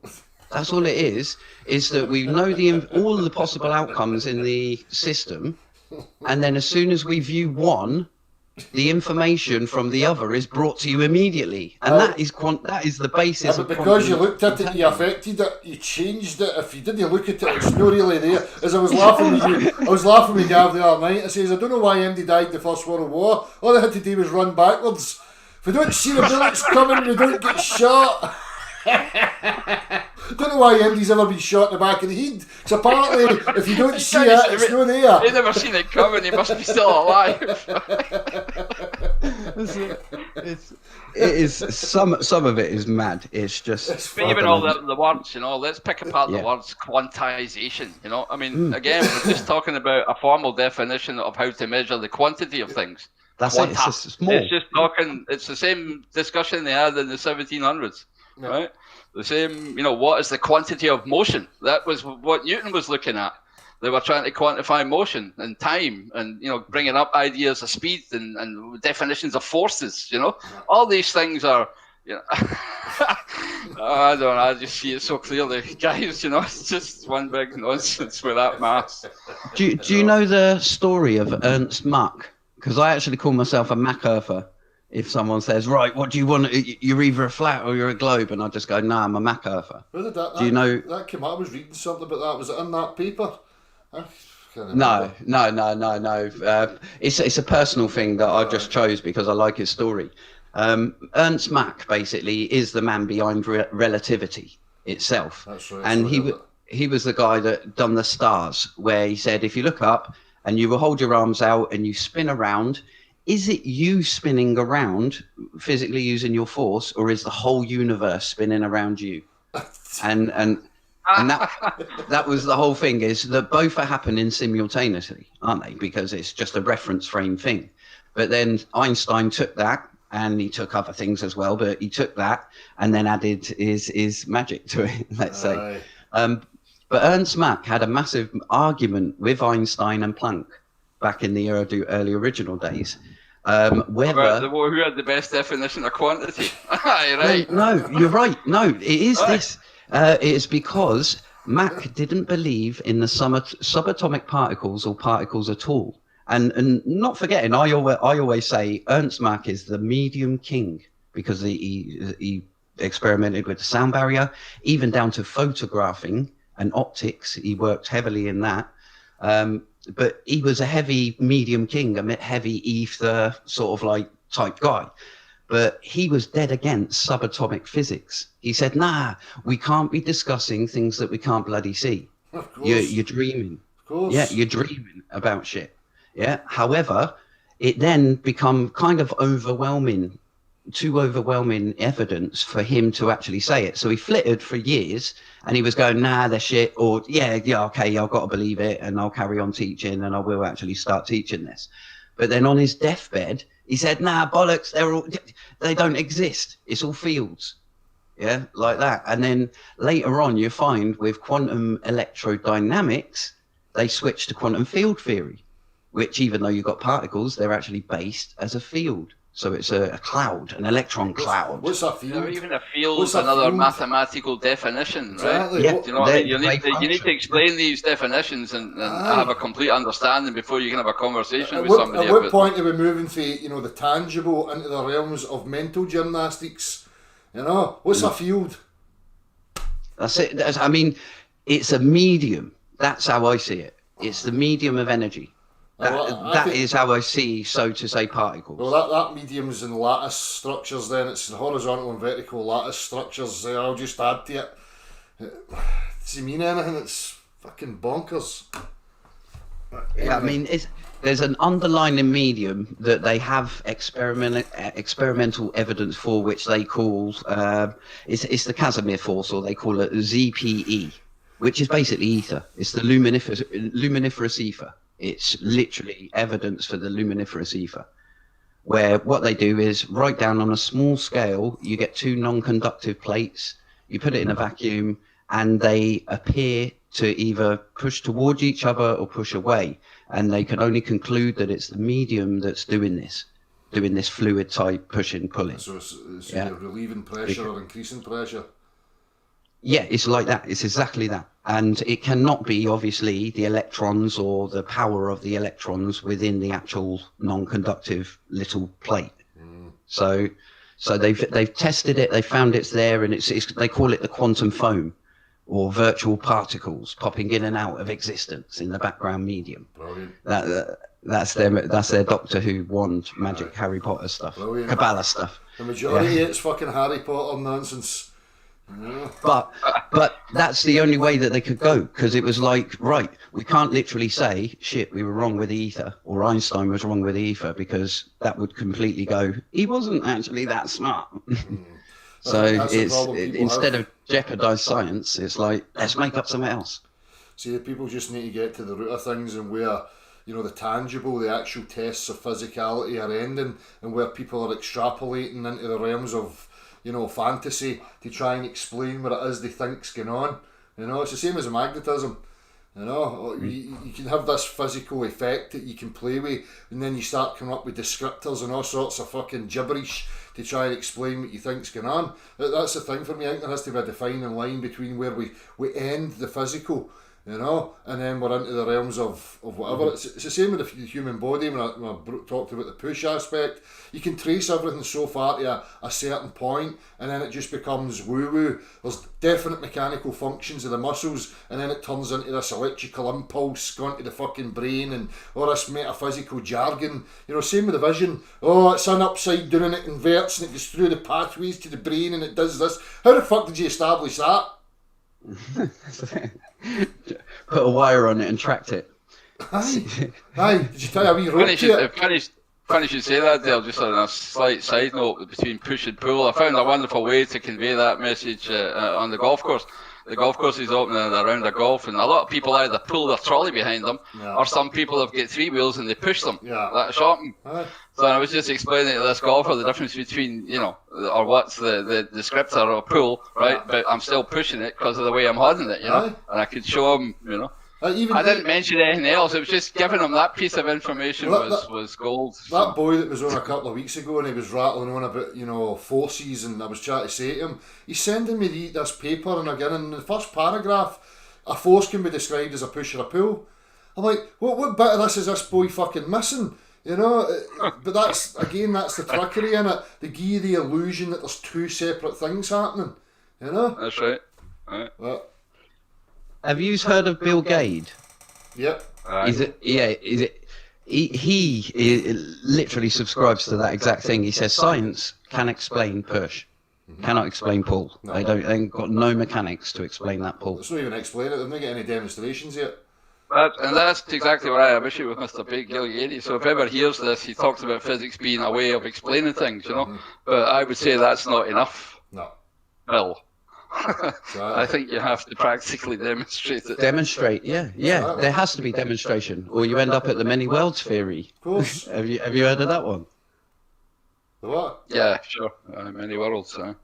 It's crazy. It's untestable. Basically, as I understand it, if I walk down the road and I take a right to go to the shops, a new universe has just been created where I decided to go left. Oh, for fuck's sake. And then I go into the shop. Stop, Clem. That's stop. it. And if I go straight on a new crazy. I don't get it. Do you think the warp drive on the Star Trek is better than the Klingons, or do you think it's the Romulans had a better one, Clem? Which one's got more lights? If my right foot hits the floor in the morning before my left foot, a new unicorn's born on Uranus. I don't get it. They literally say that. Sean Carroll says 20% of physicists worldwide believe that theory. and it's completely untestable. It's completely untestable. You can't, and they know it. They know it. It's just As a physicist, that best describes our reality with an 11 million dimensions. See, when they say physicists, though, are they actually talking about actual physicists or theoretical physicists? You know? No, he's theoretical. No, It's theoretical. Exactly. Yeah, definitely. Exactly. Sean Carroll's. He's the leader of it. Yeah, he's an expert in mental gymnastics. Straight, where did all the actual physicists go? I mean, you've got Walter Lewin, I'd say, even though he does the theory, he does the practical, he does the demonstrations. You know what I mean? So the champion mathematicians. Where have they all gone though? I mean, if you looked at you've got the likes of Lawrence Krauss representing science, you got Neil deGrasse. But forget Bill, not the science guy. He's nonsense. And Brian Cox, ex-musician. Not one of them. I mean, okay, yeah, Brian Cox done that gravity thing, but come on, that wasn't him. That wasn't his control. That wasn't his setup. All he did is prove that the Earth was moving up. But there's no physics. It's all theory. It's all theoretical. I don't see it anymore. I don't see any that's been deliberate, proper tangible physics. I view that as deliberate. You know, the champion mathematicians and made idols and icons out of them and championed that and pushed it through, and everybody's focus went to that, you know? So many problems and has so many explanations for things, right? Yeah. All of a sudden, all they were doing first of all was describing the physics, and then they started to take it too far into the metaphysical. And it turned into absolute lunacy sometimes. What people get paid to actually come up with, right? You know, that shouldn't be the case. If you're giving it that to helpless poor people in the fucking streets, and not giving it to wankers to write a lot of shite in papers, you know? I can't stand it, you know, guys like Lawrence Krauss and all this universes from nothing and try to redefine nothing, and it's just all fucking gibberish, a total waste of fucking breath. You know? That's it. So, I mean, one recent discovery on their model side of things, there was a quasar found, which the redshift. And this is another way how to measure distance. Hold on a minute. You're like an encyclopedia way, you know, that's coming up with this stuff. No. I'm just. I still hard to understand why you can't take a step in first principles and say whether you don't. Can you deny the globe at least? I can not confirm it. I cannot confirm. But how I say it is, I'm too small. That's absurd claim. Well, I think it's more falsification. Can I falsify both with 100% certainty, or either? That's how I say it. And I said, no, I can't. And in the same way with that island analogy, I can always come up with maths. I can always come up with an excuse like refraction or something. I can always come up with some sort of method to mathematically justify why something isn't right. But the globe, when it comes to physics, always jumps to things that are unfalsifiable. You know, like instances of like the water. You know, they'll come out with statements. Oh, I need a planetoid and a different reference frame in order to, you know, pass it off as truth. Well, you can't falsify that. That's total pseudoscience. It's bullshit. I definitely agree. I say that another analogy, which is that flop mop paradox thing, is that if a flat earther and let's go low level. Low lying fruit. If a flat earther literally put out a video saying, right, I measured every single square meter of earth using a 1 meter ruler, and it definitely is net flat. I can confirm that because I've measured it now. It's definitely flat, 100%. Then globe earthers would obviously turn around and go, nah, you're stupid, you need this big massive measuring ruler, which is impractical for a start, but you need this big ruler, and then you'll find this curve, you need to do it on a bigger scale, and then you'll find out your model is wrong. You need to walk, then you flip it. You walk 10,000 miles in one direction, do 90 degrees and walk the other 10,000 miles. Brilliant. Sorry to interrupt you. All that crap. It's like there's not even 5,000 miles of land connected, is there ever?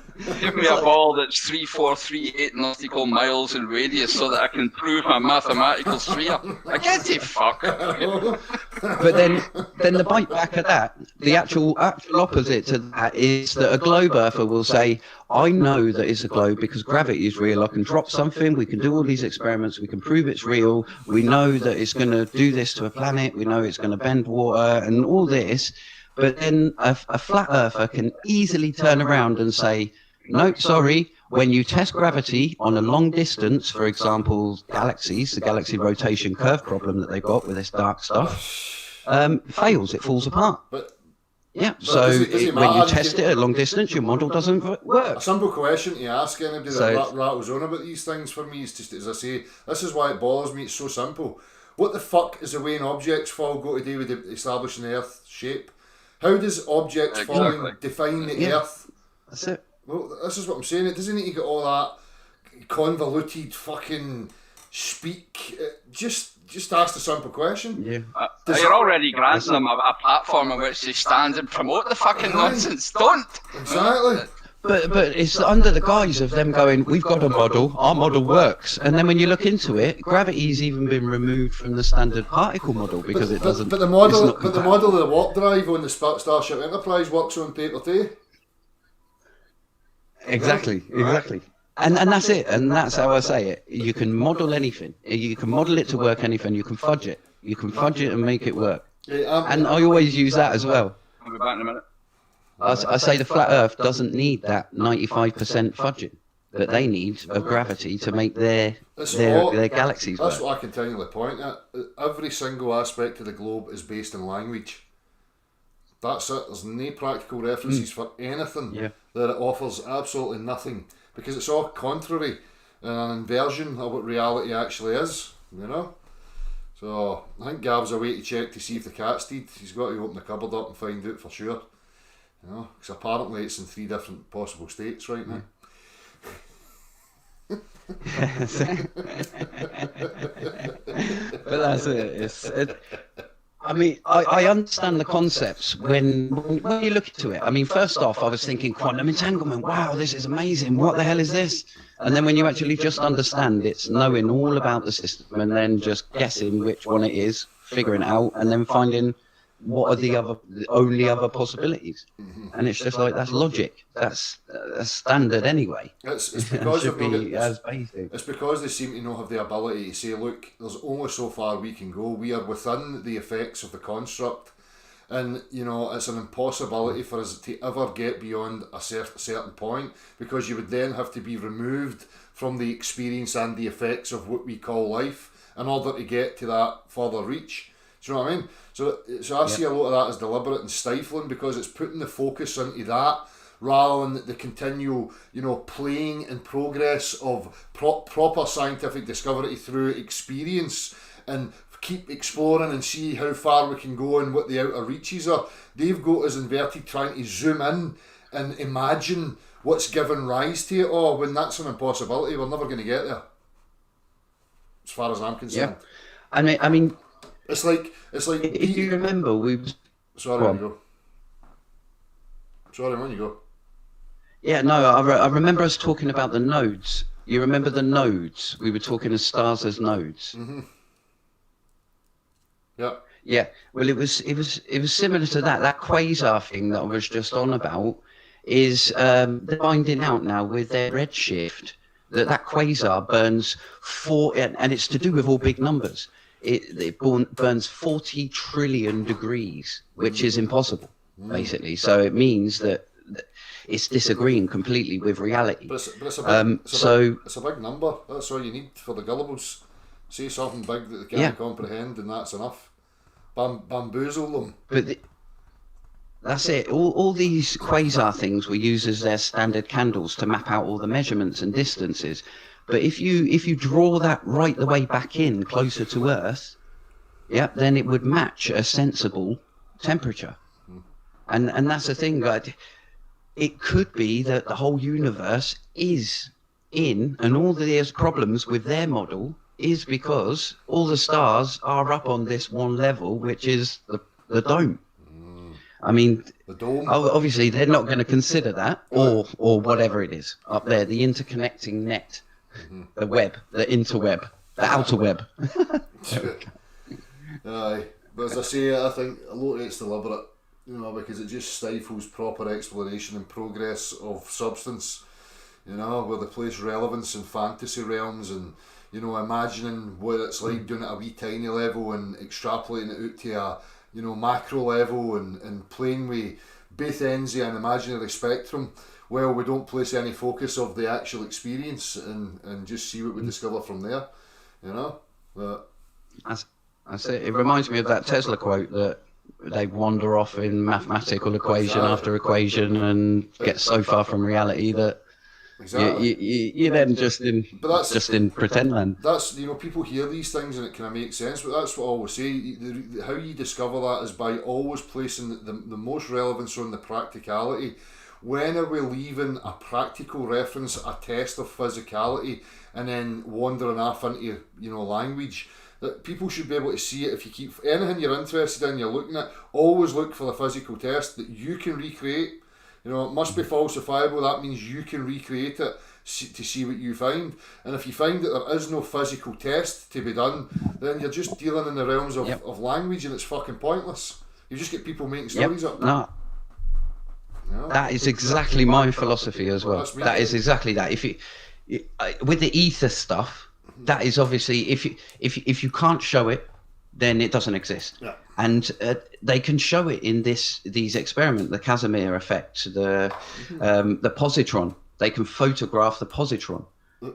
So they know that there is something there. Let's say there is an effect there, but it's from there onwards. It is man's imagination gone off in 20 different directions. Exactly, as Del says, when do you leave the actual physical? And the gateway to the mental is through the visible, right?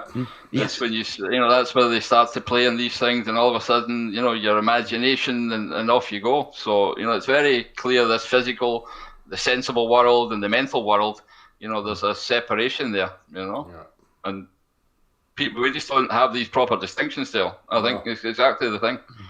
Exactly. There's no agreement on the principles there before we start talking about all the nonsense. So.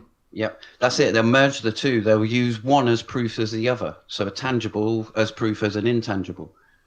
And it can't happen. That's right. A mathematical sphere is a mental object of thought. And it's not the same thing as a three-dimensional physical ball, let alone one that's supposed to be, the big space rock we're on. Yeah, but you can drop stuff. Everyone forgetting that you can actually drop stuff. Yeah. People are still actually using that. Because that's so relevant. Well. Yeah. Because that's so relevant to the floor. Yeah. Right. No. Serious. A mathematical description of the way things fall. Thanks, guys. Right. That's going to prove what and what exactly. Exactly. Yeah. Even Newton said it in his own words. Absurd for any man of any, intelligent thought to believe that could possibly be true. Attraction, action at a distance.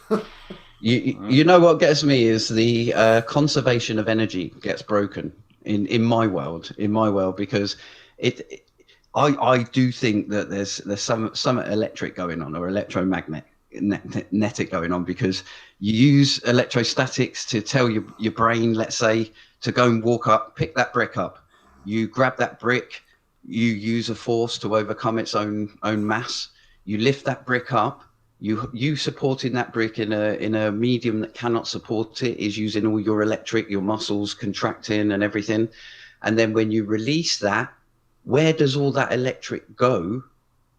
And that is the point where gravity now comes in play, and we forget about all the energy used to pick it up and take it out of equilibrium and give it gravitational potential energy. Where does that energy go?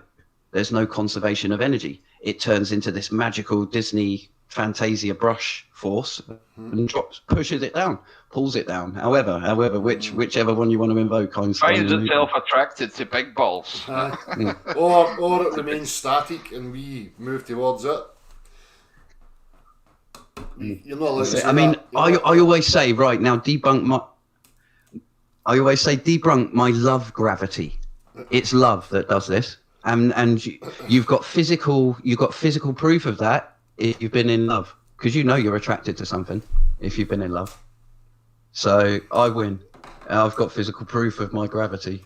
Gravity is love. That's a rock loving a rock, or a pen loving the floor. Love. Now prove me wrong. The definition is any gleam. Right?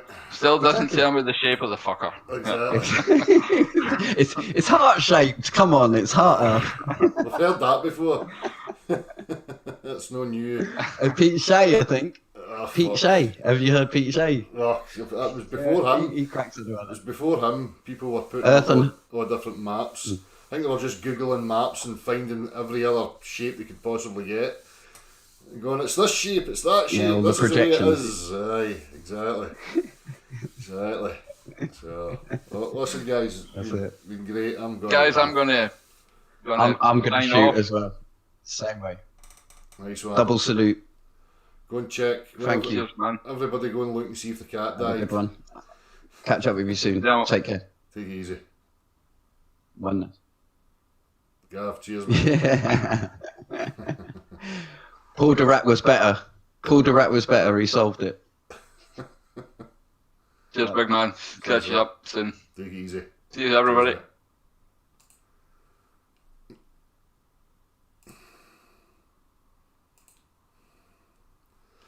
Right. Cheers, everybody. I'll catch you all very soon.